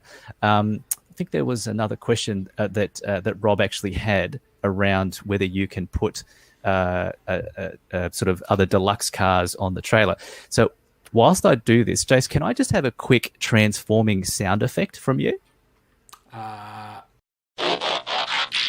Well done. So here we go.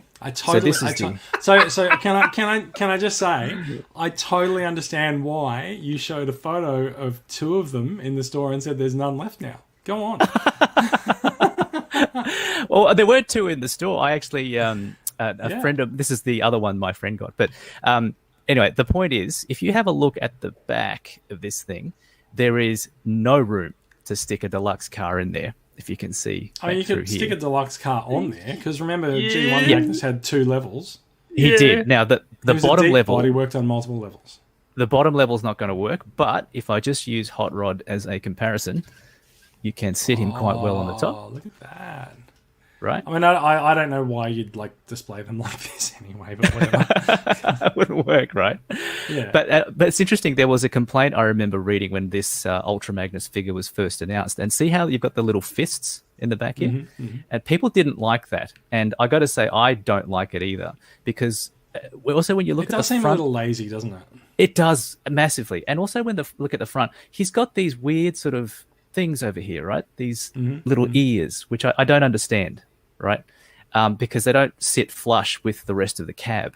So it's a very odd kind of. The smokestacks are in design. a weird position as well. I mean, like they are. I mean, Hot Rod's going to cop it. Nice, Jackson. Now, I don't know whether I've mistransformed it, but I don't think I have. I think this is the correct. No, sort this of matches transformation. the photos that I've seen. Yeah. So hopefully, Rob Franklin, that answers your questions about the Ultra Magnus figure. So I might move on then to the next acquisition. But before you do move on, I just want to put up sorry. a comment. Jonathan Hawkins says, "God damn it, why did you have to show this and say it goes with the Studio Series box better?" Which he will, because now I'll have to buy a third Magnus. Well, just Jonathan, do what I did Jonathan, and you can borrow sell the other others. Magnus. Yeah, that's right. Borrow the Magnus from one of your mates. That's what'll get you through. But here is Inferno. So Inferno, yes. So this guy. So this guy is the red version of the orange thing that's been on Maya's shelves for the last 12 months.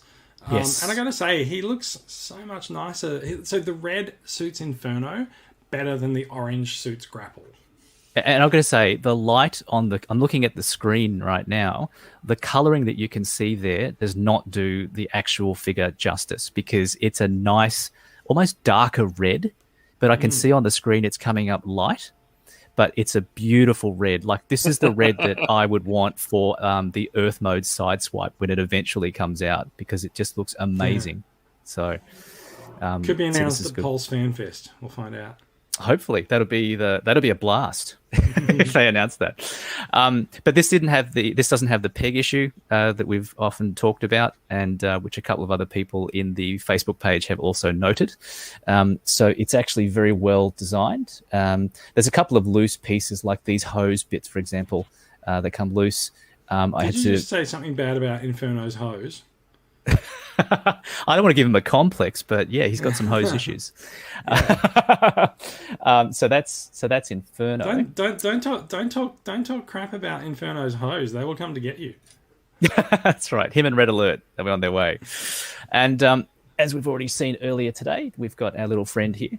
And I just wanted to put him little friend up against. We are talking about Huffer. So, right, Huffer, sorry. We're talking about Kingdom Huffer. You've got Kingdom Huffer, and you've put him up against Netflix Bumblebee, just as a bit of a size comparison. Because Masterpiece Bumblebee.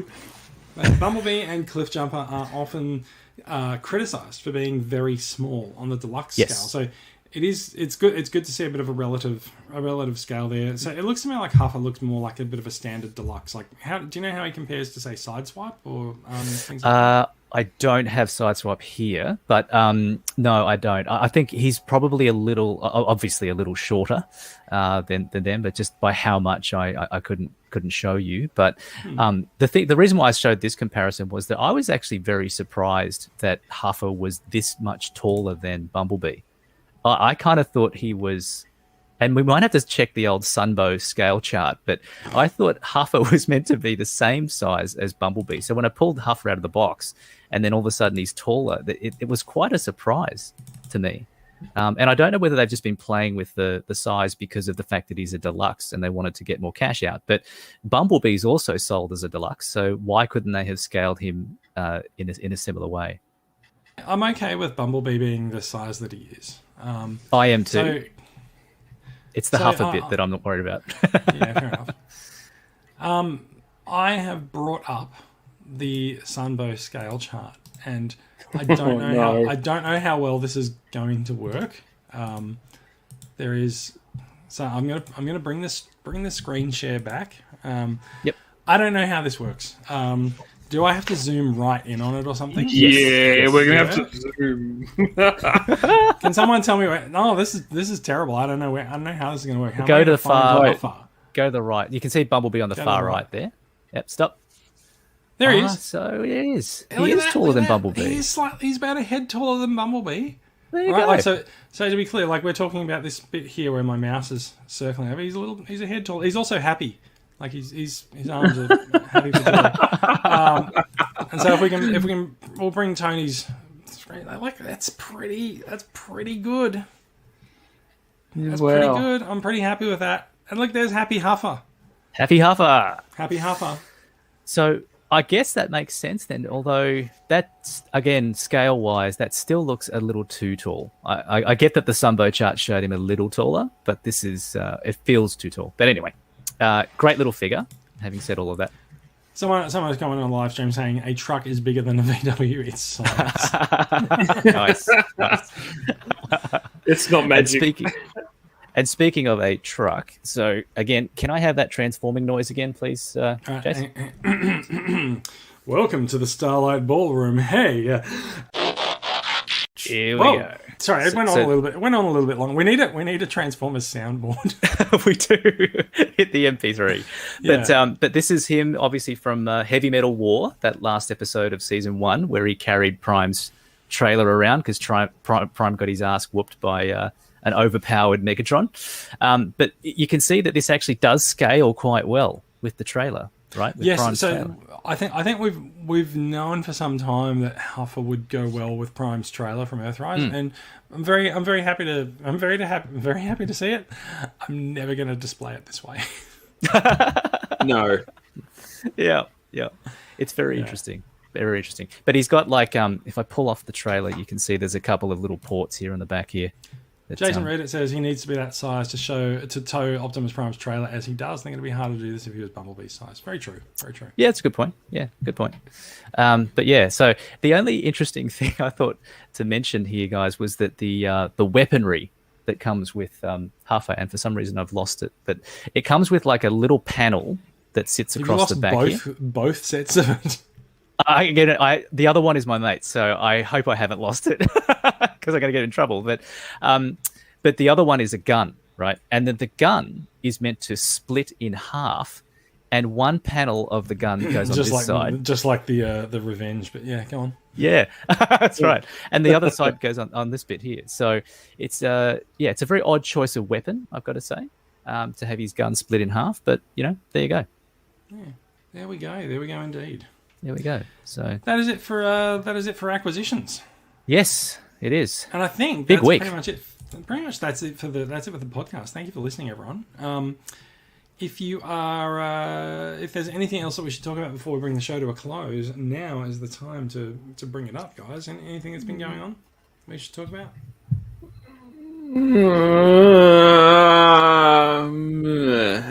Brad would like to draw attention to the fact that he's conflicted about bringing something up.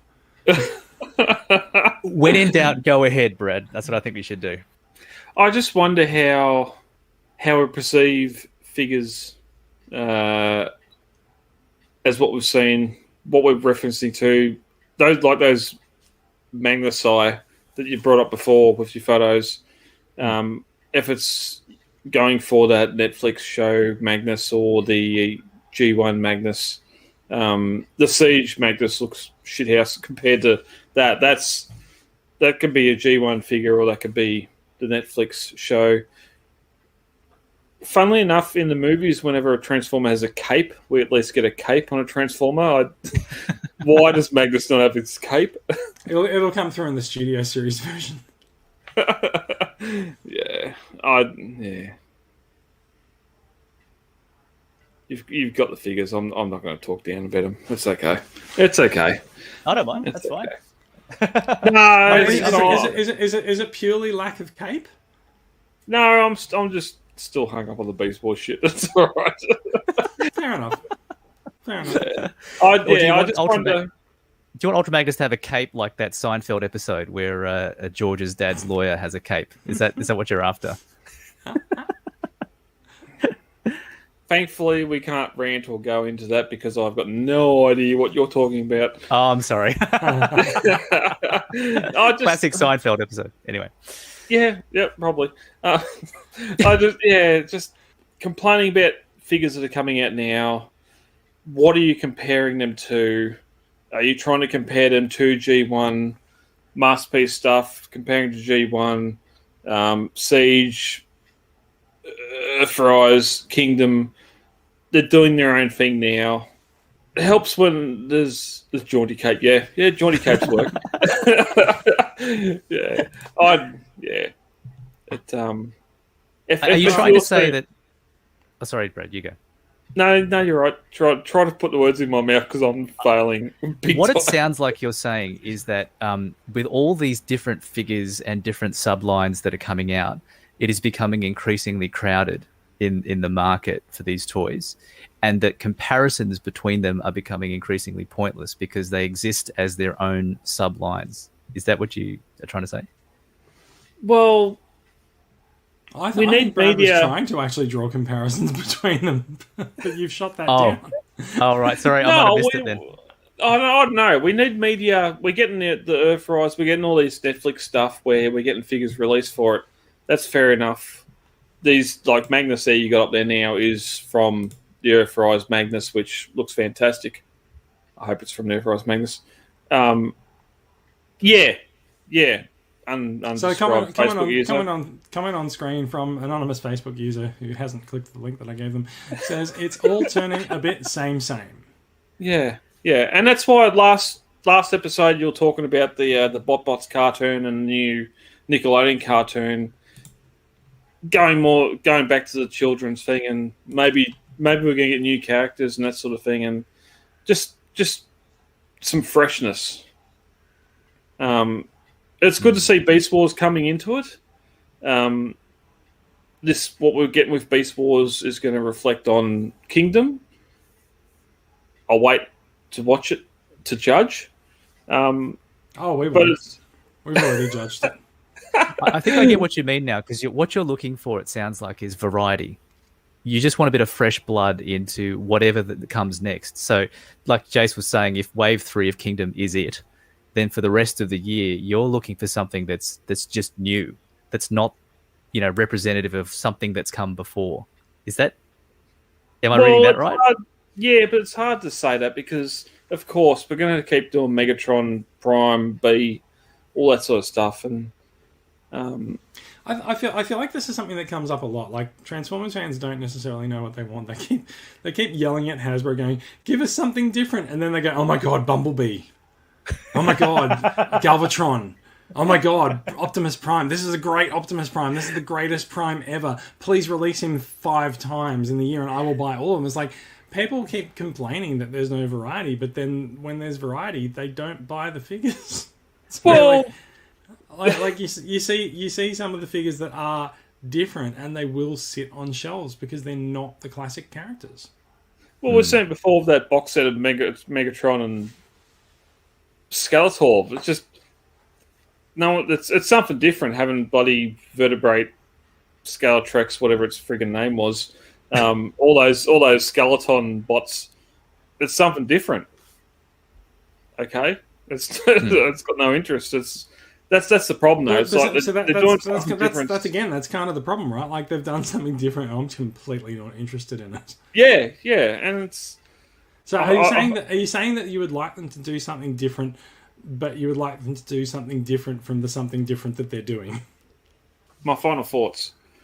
Wait a second. Hang on. Dramatic.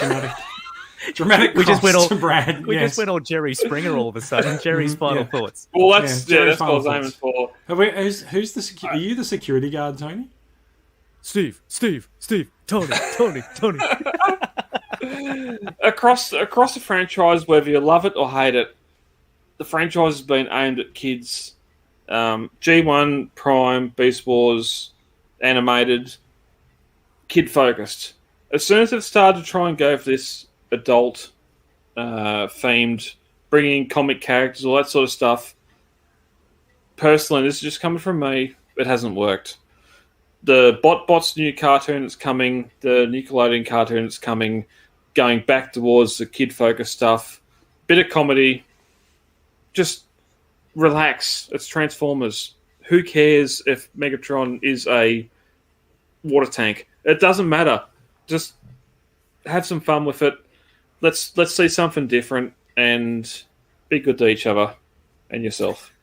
I've been Jerry Springer. This is Transformers Weekly. I must admit, I'm more confused about your message now than I was before, Brad. I have no idea what you're talking about. I'm sorry. Okay. I'm tired. It's been a long week. I've made no sense, and I apologise to the listeners. So you want something different? Can I attempt to summarise for the fifth time? Right, you're just a little bit dissatisfied with what you've got. You're a little bit dissatisfied with what's coming out, and maybe you're hoping that whatever's next appeals to you more. Jason in the chat gets it. Okay. Yeah, be kind to yourself and each other. But the shelf behind you is a testament, Brad, to you taking, I guess, comfort in a lot of the different lines that have come before. So I guess if Jason is correct about how you're thinking, then it's almost like you don't need to add anything else to your collection because you're done. You're good because you don't like what's coming out, right? But so that's a good thing about the franchise that we've had so far. You might not like RID 2000 or the Unicron trilogy. Then we had animated, which brought a lot of people back in, and then the movies or the first couple of movies, Prime sprung from that. Okay, it's too much like the movies. Cyberverse, yeah. You're having these cartoons, and it's been one of my biggest problems with. We're having these cartoons, you're getting figures for the cartoons, and all of a sudden we're getting Generations figures which are doing the original figures again in better versions, better engineering, which was fantastic. There was no media for it, but it was just, we're getting that Ultra Magnus you've got on screen could be a classic Generations Ultra Magnus because it's G1 as hell, and you'd want it in your G1 collection because the G1 Magnus just stands there with his big shoulder guns. but then you start getting Kingdom, Siege, Combiner Wars, all these other stuff that are doing more collector-based stuff, which isn't really taking the original figure and updating it. It's just doing a rehash of the original figure and getting more and more and more of the spiral of shit. And it's sort of starting to come in now with the Beast Wars stuff. If you're a fan of Beast Wars, you've probably got the original figures. If you don't, apart from some of the Transmetal stuff and that, you've probably already got them, or it's easy to get on eBay. They're not overly expensive. They're not retail expensive what these new figures are going to be coming out, and they're not as expensive by far as what the Masterpiece stuff is either. It just depends what you want to collect, what you want in your display. If you want nostalgia, and that's what I was talking about before with that Galvatron, is that Galvatron fine? That's a Kingdom Galvatron or Earthrise, whatever just come. It's not a G1 Galvatron. There's Mania King. Jason, you scoffed about the Titans Return Galvatron. It looks like a G1 Galvatron, even though it's shitty engineering and the face and all that. I feel like the Titans Return Galvatron and the Kingdom Galvatron are like very obviously the same character. Yeah, but design, just that round chest, the more the cues to G1 and that sort of stuff. I'm not talking about engineering, of course. The Earthrise Kingdom one's going to be a lot better engineering than what that shitty Titans Return one. I'm losing myself. You're right. Yeah. It's just it depends on what do you see the figures. What are you referencing those figures to be, and are they meeting your expectation for that particular series? We're seeing a lot of stuff now that's sort of broad range. Yes, there may be some aesthetic looks at G1.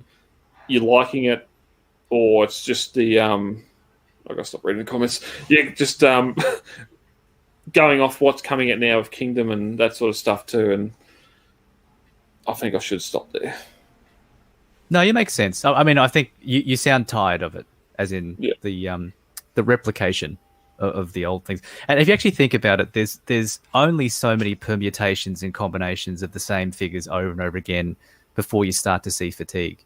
And I don't think I've been a collector as long as you guys have, so I can understand it setting in. I feel it myself, that I'm reaching a point where I'm almost done. And I keep saying that, but until the next variation comes along to hook me in and bring me back, and then I won't complain about it, but I will be aware of the fact that I am doing this over and over again. And you only need to look at like Siege Ironhide, which we were talking about earlier, and Earthrise Ironhide. why wasn't I just happy with the Siege Ironhide version? Well, because I thought the Earthrise one looked closer to the cartoon. So then the next one they'll do, it'll be even closer to the movie or something like that. And I'll be like, oh wow, I've got to have that too. So it's almost like the collector's dilemma, particularly when you're trying to milk a franchise that's 35 years old. Sorry, Jason. Final thought, I'll just put in there, random Facebook user says you're only down when Hasbro says you're down. Yep, that is the perfect response. I think we alluded to this a little bit earlier. Like, we don't know what comes next, right? So we're at the end of the second 3-year long trilogy that I think Combiner Wars was actually pretty much where this podcast started, right? Like we're 6 years into a 2 trilogy stretch, right? They've been redoing the same characters over that last 6 years several times, and there does need to be a bit of a question of what actually comes next. Like, are you going to continue redoing Optimus Prime and Megatron and Bumblebee? Are you going to continue redoing that original cast from the 80s, or are you going to do something different? And I think there was a comment a little bit further up a little while ago that said they should give the cartoon back to Takara, which my initial thoughts when I read that was, hell no. Like, none of the cartoons that came from Takara made any sense whatsoever. But there was a second part of that which also did hit the nail on the head, which is that at least we got original takes on characters from that. And I'm okay if they decide that, Grimlock is his RID version from now on, and so I'll put in this other comment from Jason Reed. It says, "Give us different. Do that." No, it's not a truck, and that's kind of the problem. True. I feel like Transformers fans have trouble articulating what they want, and I think Brad might have just spent the last 10 minutes proving my point. But we don't really know necessarily what we want. Like I said, we'll get on a mountaintop and go, give me something different, but then we'll go out and we'll buy the same characters again and again. Partly, sometimes some people do that because they want to show support for the line and show that there's still an audience out there for the Transformers and they want to continue buying them, so that Hasbro keeps making them. Hasbro's not going to stop making them anytime soon, but if you do go out and continue to buy the things that you criticize, all you're sending is a message to Hasbro saying, hey, please continue doing this. Mm. Yeah, well, last thoughts. I'll put up to nostalgia, as Jason said before, nostalgia, collectors. You got the Generations figures and these figures coming up that are picking your nostalgia brain. Well, I've had these, I've seen these in cartoon when I was younger, I'm going to get these figures. And then you get in the collector where Earthrise, Siege, Titans Return, Kingdom, a new line coming out, I got to collect. It's just finding that difference between, do you want to be nostalgic and go, right, I grew up with Beast Wars, I don't have the original figures because I either wasn't old enough, wasn't young enough, if that works, didn't have the money or didn't get them. Wow, these new Kingdom figures scratch the nostalgic G1, Beast Wars itch, I'll collect them. Or if you're, Kingdom, Beast Wars, Magnus, whatever else is coming out in that line, I'll collect the whole line. It's just that difference between the two. If you're going nostalgia or if you're going, I'm a collector, I'm going to collect this. It's up to the individual what you do. But there's definitely some good offerings on both sides. I think you have no obligation as a Transformers fan to purchase everything that comes out every year. You don't have to like it. I don't like half of Kingdom. Like, it's taken me a really long time to get to the point where I can actually go, you know what? I'm not into beasts. So I'm gonna sell off my Masterpiece Beasts because I got all the Masterpiece Beasts because I couldn't have a gap in my Masterpiece collection. And so, it's taken me a long time to get to the point where I can go, you know what? I don't like this. So I'm going to get rid of them. I'm going to have the things in my collection that I want to have in my collection rather than something that I feel obligated to have in my collection because I call myself a Transformers fan. That's fine. I can still be a Transformers fan. I don't have to tear down people who like the Beast Wars stuff. I'm really happy that people are happy that there's Beast Wars figures getting some representation this year because it's an anniversary of Beast Wars. That's fine. Everyone can be happy about it. I just don't have to buy them. And Brad's raised a really good point though, Jace. Brad's raised a really good point in terms of the two buckets. Like, there's two groups of people into these toys, right? You got the nostalgia collectors. I'm just going to call them nostalgia people, and then you've got the collectors. And I feel like, Jace, I think there's more subgroups than that. But like, let's just keep it broad. Let's just keep it high level for now, though, right? To make the point, all right? So I reckon, Jace, you're more of a collector. I'd say, Brad, you're probably a collector. You've obviously got bits of nostalgia in there, but I feel like difference in pronunciation. but I feel like I'm more of the nostalgia side called because Zathras. Okay, but on the nostalgia side, for me, I feel like that's the type of individual buying these toys that will ultimately have a shelf life, because as in a limited shelf life, in that eventually you will get to a point where you've scratched that nostalgia itch by getting all of the toys that you can see that look like the cartoons that you grew up with. And then theoretically you should be done because you've got all that there. The collector is the one that's looking at the toy subjectively and saying, I really like this bit of that toy, so I'm going to buy it and I'm going to collect it and add that to my collection. That's the kind of guy I think that would get frustrated by all of this repetition in these sorts of figures, because again, you're only seeing a certain number of changes before it starts to look very much the same. So I'm hoping that by taking the nostalgia route, which I am taking, that I won't start to get the same view that Brad has. But I'm seeing it now, and I feel like I'm probably at the edge of the cliff that Brad's already jumped off of. Well, Brad's tied a rope onto your ankle as he's jumped off. Just so that's right. And just eyeing that down, like nostalgically, I've got the original Beast Wars characters. I've got the Masterpiece stuff. I don't need Kingdom. There's no nostalgia with Kingdom whatsoever. If you're a collector and you're going after Kingdom line, you're going to collect it. It's not something I'm willing to collect or spend the money on. That's because you scratched your nostalgia itch. I think part of it is that people who are nostalgic for Beast Wars, I think they are willing to buy Kingdom figures because they want to send that message to Hasbro that we want more Beast Wars, and like they want the thing that they remember to come back, and so. And I mean, that's what we all want. We are all slaves to nostalgia, in some way, right? Like, and whether you're like whether you're like Max or like Mikey, who used to be on the podcast, like whether you're young fellas who like who were really into Transformers as from like 2007 onwards, every generation is someone's G1, and every fan of different ages has different figures that they go back to as, hey, this was my favorite one as when I was a kid. And so I think right now, because Beast Wars is having an anniversary, I think it's only too fair. Give them some time in the spotlight.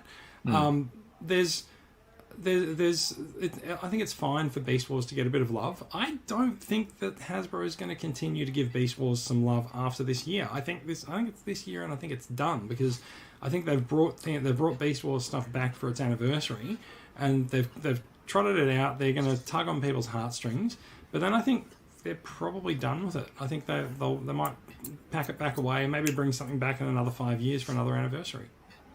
Yeah, and don't forget too, like, I'm not saying if you're nostalgic, go and buy the Masterpiece stuff. Like $500 for Megatron, $300 Tigertron, like it's expensive.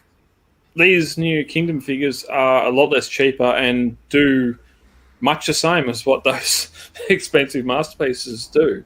A lot of them do, yeah. So if people are coming into it now nostalgic for Beast Wars and have missed the Masterpiece train, then fair enough. You can. Yeah. Jason comments again saying Beast Wars is a nostalgia cash grab. I think that's true, but also, like, a cash grab can be multiple things at the same time, right? Like, it doesn't have to be. Like, it doesn't have to just be, it's a cash grab. And like, it's fine to recognise that there are people in the community who are into it, and one, have a cash grab for it, and two, give them some love for the thing that they love for this year. I think it's fine. Quickly, as you said too, like, it's all fair and good letting Takara or Hasbro know that we're loving Beast Wars, but the fact that they've nearly released all but Rhinox on the Maxwell crew, but we've only got Megatron and Dinobot on the Predacons. Like, there's no Pterosaur, there's no Scorponok, there's no Waspinator. there's a lot of figures still that could come, and there's as I said, a lot of characters that aren't coming. Yeah, exactly. This could be the only year, and we won't get any of those characters at all. So I'm gonna throw up one thing that I think might be a final comment on this, because we really need to actually finish the show. I'm editing this bitch. I'll deal with it. Comment from a random Facebook user. I like seeing the evolution of the figures and engineering of the same pieces and keeping the ones that I like. And so this is someone who actually likes looking at different Ultra Magnuses over the years and going, hey, this one's. I can see how they've evolved the way that his pylon arms work, and the way that his shoulders work, and the way that his chest transforms.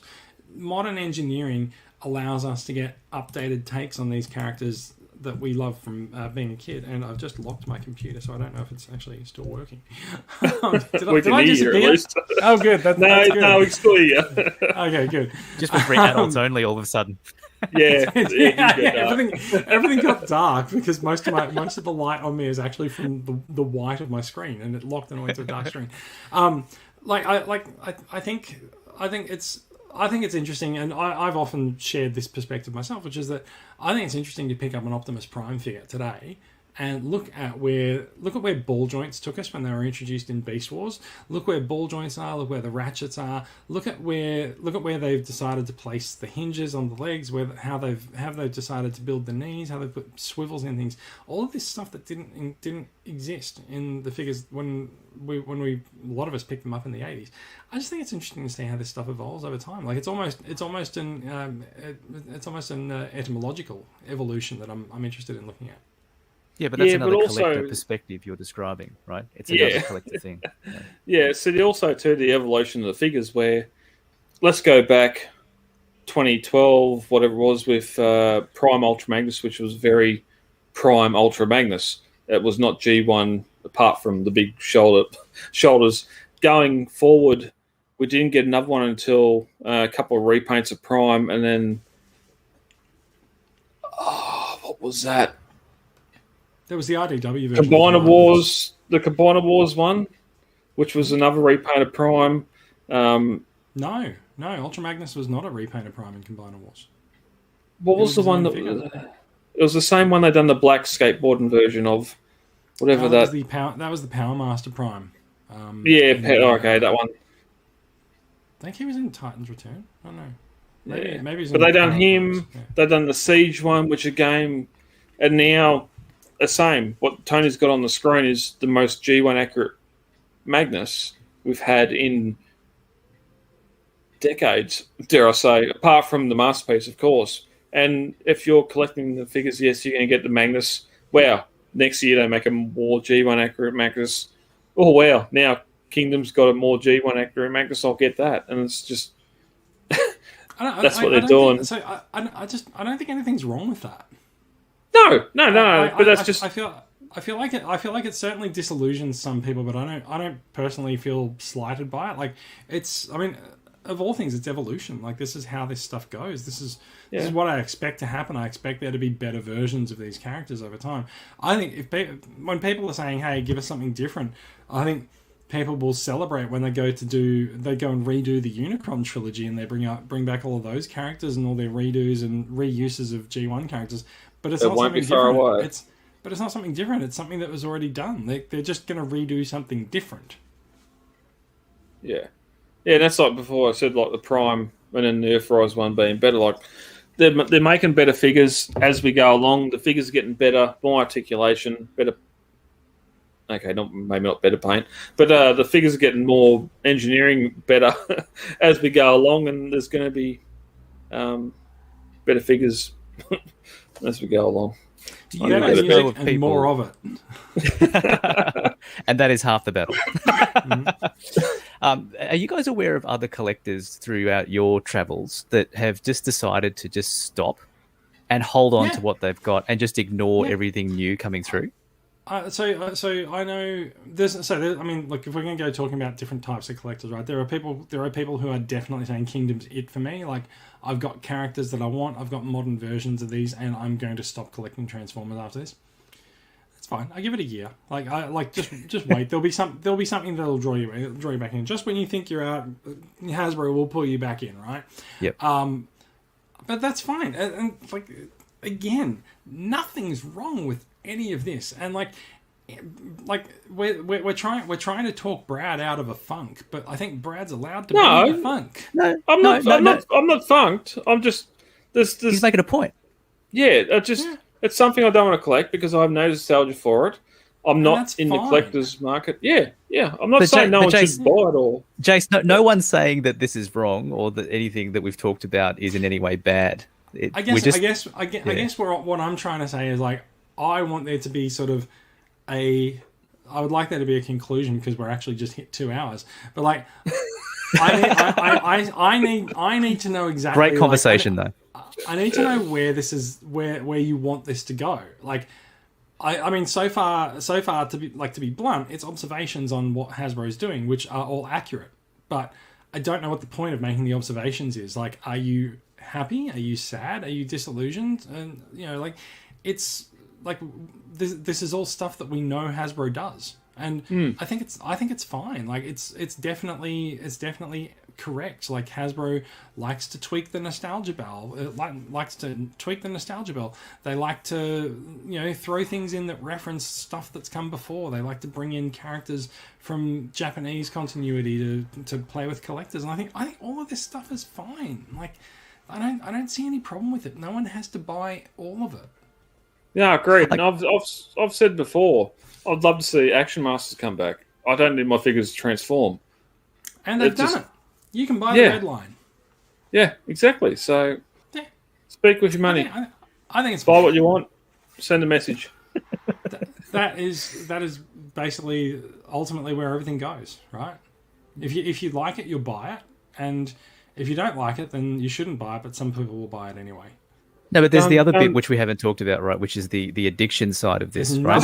There's another part of this. It's paying the 5 times more for a third-party version of it because Hasbro's not making it. Correct. Or doing what I did, which is to go in and buy 2 hot rods over 2 separate periods just because you could, or you saw them in the shop and you were worried like this FOMO sort of just washed over me. And I thought, I've already got one, but oh my God, I'm going to miss out again. It's like, no, you've already got one, mate. You don't have to do it. But I did it anyway. So do you know where that gets me? Where? So when I watch Nick's live auctions, the AFI live auctions, usually on Saturday nights, like he brings up G1 figures, and he puts them up, and I'm like, oh yeah, that's really nice. I think I might bid on that. Like I think I want that fit, and then I'm like, hang on, I've got the Takara TF book style reissue collection, and that's in it. I don't need that. Yep. Like sometimes. So you've conquered your addiction before it happens. No, like I still get that tug on my wallet that says, hey, like you wanna buy this, because I mean it's. Especially with live auctions, right? Like you get a bit of white line favor, a bit of red line favor as you sort of approach the sell point of the auction. And it's just sort of like, shit, I should bid on this, and then I have to like, I'll bring up Nick's live auctions, and in the other window I will bring up the TF wiki page that lists the items that are in the TF collection, just in case something comes up and I'm urged to buy it. I'll be like, that one's not in the collection. I can buy that one. It's great. Yeah. I think most people have less willpower than that. Like, I think they're organized as well. But also, you in your example, you were able to say no, right, to that particular item that you were thinking of bidding for. I say no more than I say yes these days. That's great. So you got willpower. Maybe, yeah. So I think you do. I will go to the point of adding something to my basket on a website, and I'll move my mouse over to the checkout button, and like my credit card number will be filled in, and I'll just sort of stop there and just go, am I upset if I don't buy this? No. Yeah, that's not willpower. That's when I just close the tab. Yeah, that's not willpower. That's deep regret. That's economics. No, that's not regret because you haven't made the purchase, but it's that other word that means should I really be buying this? it's pre-FOMO power regret. Power regret. Power regret. That's an especially strong form of regret. Brad, I think you're thinking of caveat emptor, let the buyer beware. So in actual, let's briefly, because holy shit, we've gone for 2 hours. This is a great conversation, Jace. This is what the podcast should be. Let's briefly talk about regret, right? Because the way that things are at the moment, there are these releases of figures that come out, and you're sort of like, shit, I need to buy that as soon as it's released because it won't come around again. This is something that Hasbro's done with a lot of their lines in the last couple of years. The G.I. Joe fans hate it because there's exclusives that are going into particular stores and they're hard to get. But the Transformers fans are getting it as well. There's exclusives that are hard to get. Like, even I just posted in the group tonight about how to get Jetfire, because Jetfire was released in 2019 and people still want him because they haven't been able to get him. There's been a recent reissue, but people still are having trouble getting it. And so, like, there's very much this case of, hey, this is coming out, should I buy this? Probably, because like I want to avoid the power regret later that I will experience if I want it and I can't get it. Whereas you can always, and like this speaks more to my circumstances than other people's, right? It's like I can buy it and I can sell it if I don't want it. Whereas, and I know a lot of people have to actually go, you know what, I want this, and I'm gonna have to save up for a few weeks for it. And by the end of those few weeks, I don't know, maybe the pre-order will be gone. I can't tell. Yeah, there might be the other regret too, where, wow, I need that Siege Skyfire. You really need that Decius clone droid. Yes, and go to eBay and pay $200 for it. And go, yes, I got it. And then you see the notification of PayPal. You've paid $295 US to get this figure, and then it's like, oh, and then it turns up, and it's like, oh, okay, well that's going to sit on the shelf and. Yeah, but that's the same thing as what other people go through in terms of retail therapy, right? That it's the act of actually buying something that gives them that joy. But then when you get the product, it's like, okay, what do I now do with this? Yeah. So, like we talked about this in the very early days of the podcast, right? Like, there's definitely this point, and we talked about this where there's definitely this point where the figure comes along and you grab it and you take some photos, you post it on the Facebook group, and everyone likes your photos, and you're like, right, that's done. What's the next thing that's going to get me likes? People get a pleasure from, I think, what are we saying, like releases of endorphins that give them pleasure, right? Like, people get pleasure from buying things, they get pleasure from things arriving, and they get pleasure from people liking the things that they buy. So like, we're in a great spot where we're in a Facebook group with like-minded people who like the things that we like, and so you buy it, you get a rush, it delivers, you get a rush, you take some photos of it and you post it and people like it and you get a rush. But then you've gotten the concentrated hit of three rushes of joy for that, and then you sort of go like, when's the next thing coming in? Like, I've placed that figure. Where's my hand? I've placed that figure on the shelf, and now it just sort of sits there. Like, where's the next thing coming in? And Brad, so what you've described is addiction. That's addiction. Prime example. Yeah, it totally is. Yeah. Masterpiece Black Arachnia. When did that come out? 2019. About 18 months ago. Yeah. Yeah. Yeah, I have not opened it. The seal's still on. I've got a pile of stuff under my desk that I haven't opened yet. Yeah, like, got it. Hang Come on. in. Let me reach under my desk and pull out Ultimate Expanse. There you go. Yeah, that went straight on there. Let me reach under my desk and pull out Autobot Alliance. I haven't opened these things yet because I haven't had time to actually go, right, I'm going to sit down and I'm going to pull these out so that I can take photos of them and post them. Like, I want to show people what I bought rather than just buying it for myself. But again, you've gone through the thrill of buying it. I'll get to that eventually. Tigertron, same thing. Tigertron, got it. It's in a box in the shed now because I got it, went in there. I haven't got anywhere to display it, so I just went straight into the storage. It's just the rush to buy it was done, and yeah. Jason photos come later. Given us the right word for what I'm getting at, the little hits of dopamine, right? And then the rent needs to be paid, and then you sell some of them off. So ultimately, like, we're all prisoners to this. We're all prisoners to this thing of being collectors, right? But like, and we're all describing our own personal trauma at this being a Transformers collector is like in 2021. But where does this end? I just want to comment on the thing, like going to the pokers and put money in. That'd be the same as putting $10 and just walking away and not seeing what you get out.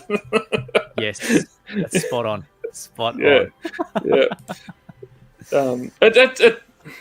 So when does it end? No, but it does. Like people come into the hobby and they leave the hobby all the time, right? Yeah, we see that. Yeah, it's actually a fairly special thing when you see someone who actually stays in the hobby for a really long time. And like we've talked about this a lot on the podcast in the past, right? Like I've fallen out of being a Transformers fan and then fallen back into it several times over like the last 30 years, and. Yep.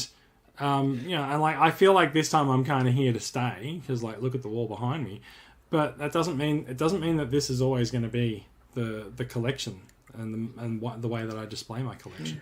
Well, I think there are a couple of factors to answer your question though, Jace. Like in terms of when does it all end? There's the age factor. For example, I think I could imagine people getting to the age of 50, maybe 60, and going, you know what? All of these toys, I'm now an old man. There's no point having all of this stuff. I think income is another factor as well. Like if you're changing circumstances and, the money's not flowing through, and as Jace Reddit said before, the rent needs to get paid. So, you've got to prioritize where your money goes. And then people will just go, that's enough. And I remember there's another guy who used to be on the podcast, Ash, who I think he did a post a long time ago, or last year actually, talking about how he's got kids now, right? So, and that takes priority over collecting plastic. And I think that's a very admirable way of looking at it, right? You've got to redevote your resources, what resources you have, to what's actually most important. So that's what I think those kinds of factors will ultimately be the end of certain people.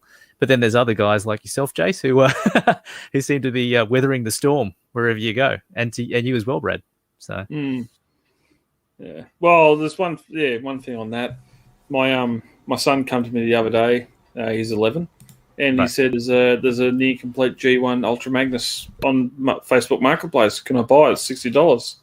I said, "I've got one in the shelf and in the display. Why do you want to get another one for?" Well, because this one I can play with. Yeah. Interesting. Yeah, and that's again like where there's a broad age from us. I never grew up. I just missed the G1 boat. I'm 37. There's people into the 40s that were that age, that perfect age for G1, that have kids as well. And there's probably people that are older that were 20 or 30 back when G1 came out that this is a goal. This is going to be good. We're going to keep all this stuff and not grandparent collectors, but high adult collectors also. The older collector. The older collector. It's just that's the thing. There's a wide scale of how many people are in this franchise as collectors. I will posit this to you, and I will posit this to you, and I feel like we really need to actually bring this discussion to an end because we have gone around in circles for 40 minutes. Right? We have. What is it that we are hoping to get out of this? Happiness. Yeah. Right. You want happiness because you want to collect Transformers because collecting Transformers makes you happy. What is happiness? Ooh, whether it's nostalgia, whether you're collecting figures that you grew up with. Now, watching Bumblebee. Wow, Bumblebee, Shadow were great characters. I want figures for that. I'm gonna throw in a quote. So, happiness, the exercise of vital powers along lines of excellence in a life affording them scope. Right. That's deep. It is deep, and ultimately, part of what I'm about to put up goes to that. Aim on champions satisfaction. Complete the collection. No, completing the collection just leads to pain. No, that's not true. Because if you have a specific determined endpoint in your collection, if you have boundaries on your collection, and a lot of us. A lot of us don't have boundaries on our collection, right? And so, there are people that I know who say, right, I will only ever have one version of a particular character in my collection. And so, when a better Ultra Magnus comes out, they sell the old one. And so, so that keeps a cap on your collection size. I haven't played that game. Maybe I will in the future. I don't know. But so let's get back to the goal of like happiness, right? Like the exercise of vital powers along lines of excellence in a life affording them scope, right? You want to be able to. I mean, you want to be able to do what you want in a way that actually affords you scope, lets you do what you want to do, and collect what you want to collect. We're extremely fortunate that we can actually afford to purchase these pieces of plastic and have these massive displays behind us, and do these things in a way that make us happy. And if they stop making us happy, then perhaps there's a point at which we need to ask why they're not making us happy anymore. And I think like Brad, you've been describing what Hasbro is doing. I said before, Brad's in a funk, and you said no, I'm not. But like, I think you are. Like I think you're disillusioned with what's coming out, and just current releases. You're looking for something better. That's fine, but that's what we're talking about. That's what's coming out, and like we spent the whole podcast talking about what's coming out. But like, I'm not sure that I'm going to be buying any of them. But that's part of our duty is to cover the news, because that's what we do on the podcast. But you don't have to buy it all. Like you don't have to be out there going, waving the flag and saying I want all of these things and I'm going to buy them all. Like, it's entirely up to you what goes into your collection, and it's you have no obligation to put things that you don't like into your collection. And you know what? If that means that you spend a year not buying Transformers, then so be it. Yeah, maybe you'll be happy spending that money on other things in your life. Maybe you'll learn something different about yourself. Maybe you'll find a different hobby. Maybe next year we might look at that shelf behind you, and we might not have any Transformers in it because you might have found something else that you're into and you like more. I think all of this is fine, and I think ultimately, like, it's the reason any of us are in this is because we find that collecting these things makes us happy. And if it's not making us happy, then I think we need to consider why. Yep, and that's it. Like, for and whatever it was for Tigertron that I just got, I got Siege Starscream. I didn't get any more figures from that. Earthrise. We'll see what happens in Kingdom. Like, the money I've saved by not buying any of them, I've been able to get Tigertron for the Masterpiece Beast Wars. It's just, you collect what you want. You buy what you want, and if you don't like it, don't buy it. It's simple as that. I think it is that simple. I think it's time. It's all very Marie Kondo, isn't it? It's all very Marie Kondo. What gives you joy? Does it actually spark joy, or does it spark joy? Does it spark? Does it spark less? Does it spark well or spark less? I think we desperately need to bring this to a close. It's getting late into the night, and I think as time goes on, this has been fun though. This conversation, I think, has been very interesting. Tony, you don't need to convince me every time we're running long. Well, you don't have to keep telling us that we're running over, because we're enjoying it. It's let's be in the moment. This is bringing us joy right now. Just being together and having this great convo, Jace. I got to end it. If I'm worried about it, I'll tell you to stop. Yeah, that's right. I'm worried that, like, we've had 40 minutes of discussion that I don't necessarily has a conclusion, but yeah. Oh. Doesn't need one. I think it's going to be a very long after credit scene.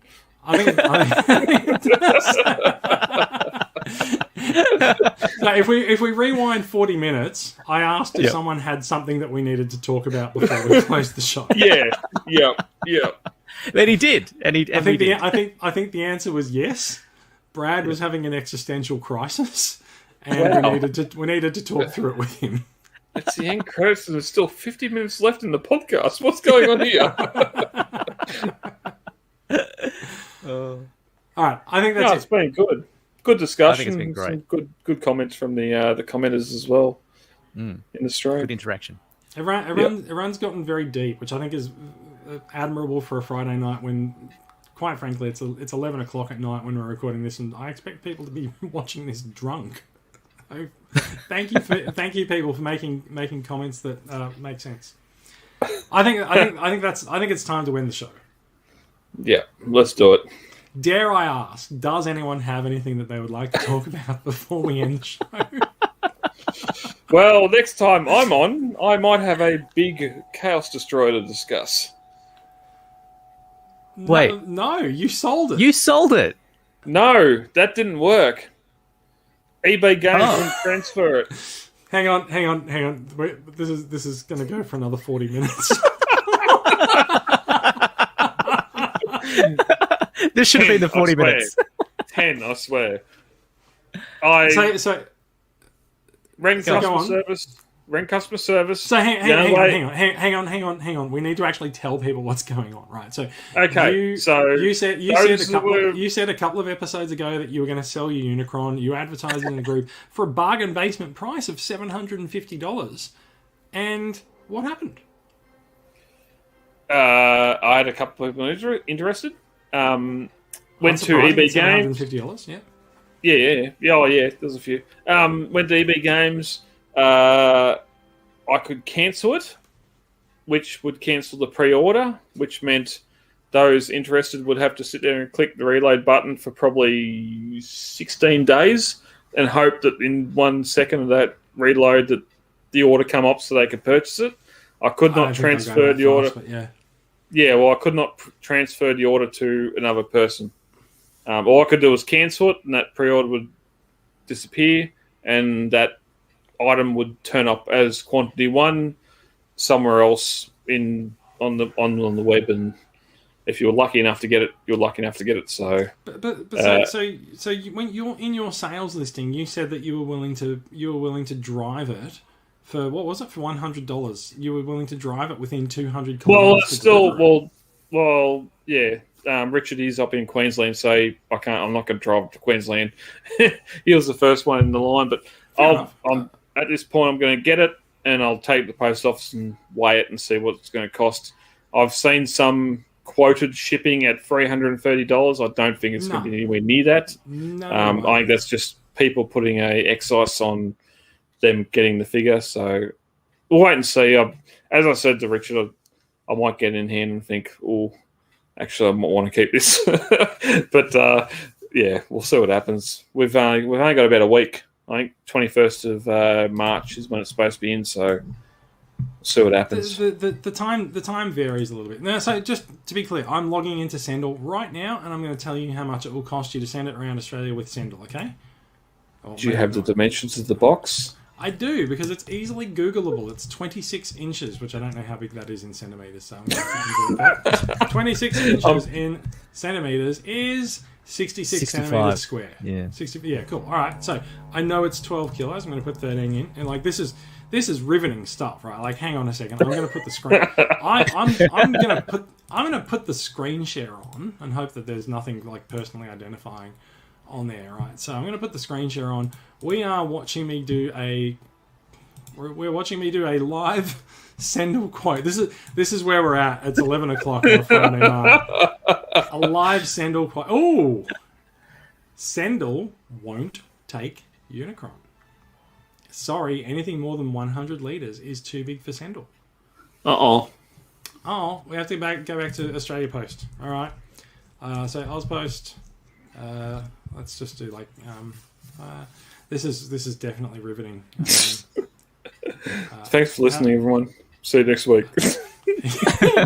We'll come back next week, and I'll still be here doing this. Send within Australia. Here we go. Send within Australia. Calculate postage. That's a very useful looking link, isn't it? Within Australia, from let's just say it's what's your postcode, Brad?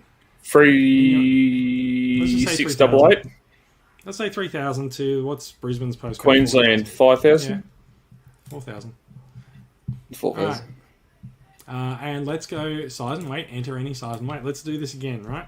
65 by 65 by 65 by 13 kilos. Set size and weight. Error. Exceeds maximum volume. It does. Yeah. So okay, all right. Does not compute. So you have to go for a courier. Yeah. Okay. So if you're going to send, which is going to be a pallet. No, it's not. No, couriers will pick up boxes and take them anytime. Like that's fine. I'm going to kick the screen share out. This whole thing can be edited out of the whole podcast. But yeah. This is after credit stuff. Yeah. Or as Jason Redder says, this should be a show hosted by Grant Dernia. Guess my postage. It's actually basically what I do all day. I guess the amount of postage that I need to charge people. Survey says So, yeah. exceeds maximum size. Yes. You win nothing. You go home with nothing. Thank you, Mr. Wonka. All right. That's it. I'm drawing to a close. I've dared twice to ask if there's anything we should talk about before we end the show. Don't ask again. I've ended up disappointed both times. So, Dare to be stupid. I'm gonna bring it to an end. So everyone, thank you for listening, and especially for the people who've been watching along with the live record tonight. And there are several of you still sending comments into the chat. So thank you for checking. Great us out. comments. Thank you for watching Thanks, live. guys. Fantastic. And thank you for participating as well. You can find out more about these stories. Well, some of them. There'll be links to them in the show notes. They're posted to the Transformers Weekly Facebook page and Podbean site. You can find us at transformersweekly.podbean.com, Australian Transformers Weekly on Facebook, and, of course, all three of us are individually in Transformers Collectors Club Australia on Facebook. You can find the links to the podcast on the Podbean site, and you can also find us listed in podcatchers of choice. I don't know what that noise was. That sounds like someone's invading my house. Taxi! Australian Transformers Weekly is a long production of Transformers Collectors Club Australia. We are a registered club in Victoria. We're run by volunteers who donate their time and money and collections, apparently, to make the club better for everyone. Our goal is to connect Transformers fans around the country and talk about the ails of collecting a lot, and we do it by engaging the community. And that's an especially good case of it tonight. So thank you for participating. And you can find out more about the club, including affordable yearly membership options, to show your support at Transformers Weekly. No, TransformersCCA.com. That's not going to get edited. Don't edit that. That's funny. That is it from us, I think. that is it from us. Thank you, everyone, and thank you, everyone, for watching. Thank you for listening. If you're listening to the downloaded version and you've gotten to the end of the show, thank you very much for sticking with us. And we hope you enjoyed it, because we do enjoy having these discussions, but we do feel like there needs to be a limit, because we're at 2.5 hours now. That is it from us, and thank you, everyone. And we'll be back with Transformers news maybe next week. I don't know. We'll see. If you do comic art, Grant Daniels postage boards. Grant Daniels postage boards. We want to see comic art. All right. Thank awesome. You, everyone. Bye, guys. I need to find the right buttons to press to make this happen, and that is the end of the show. So thank you very much, everyone, for listening. Clicky.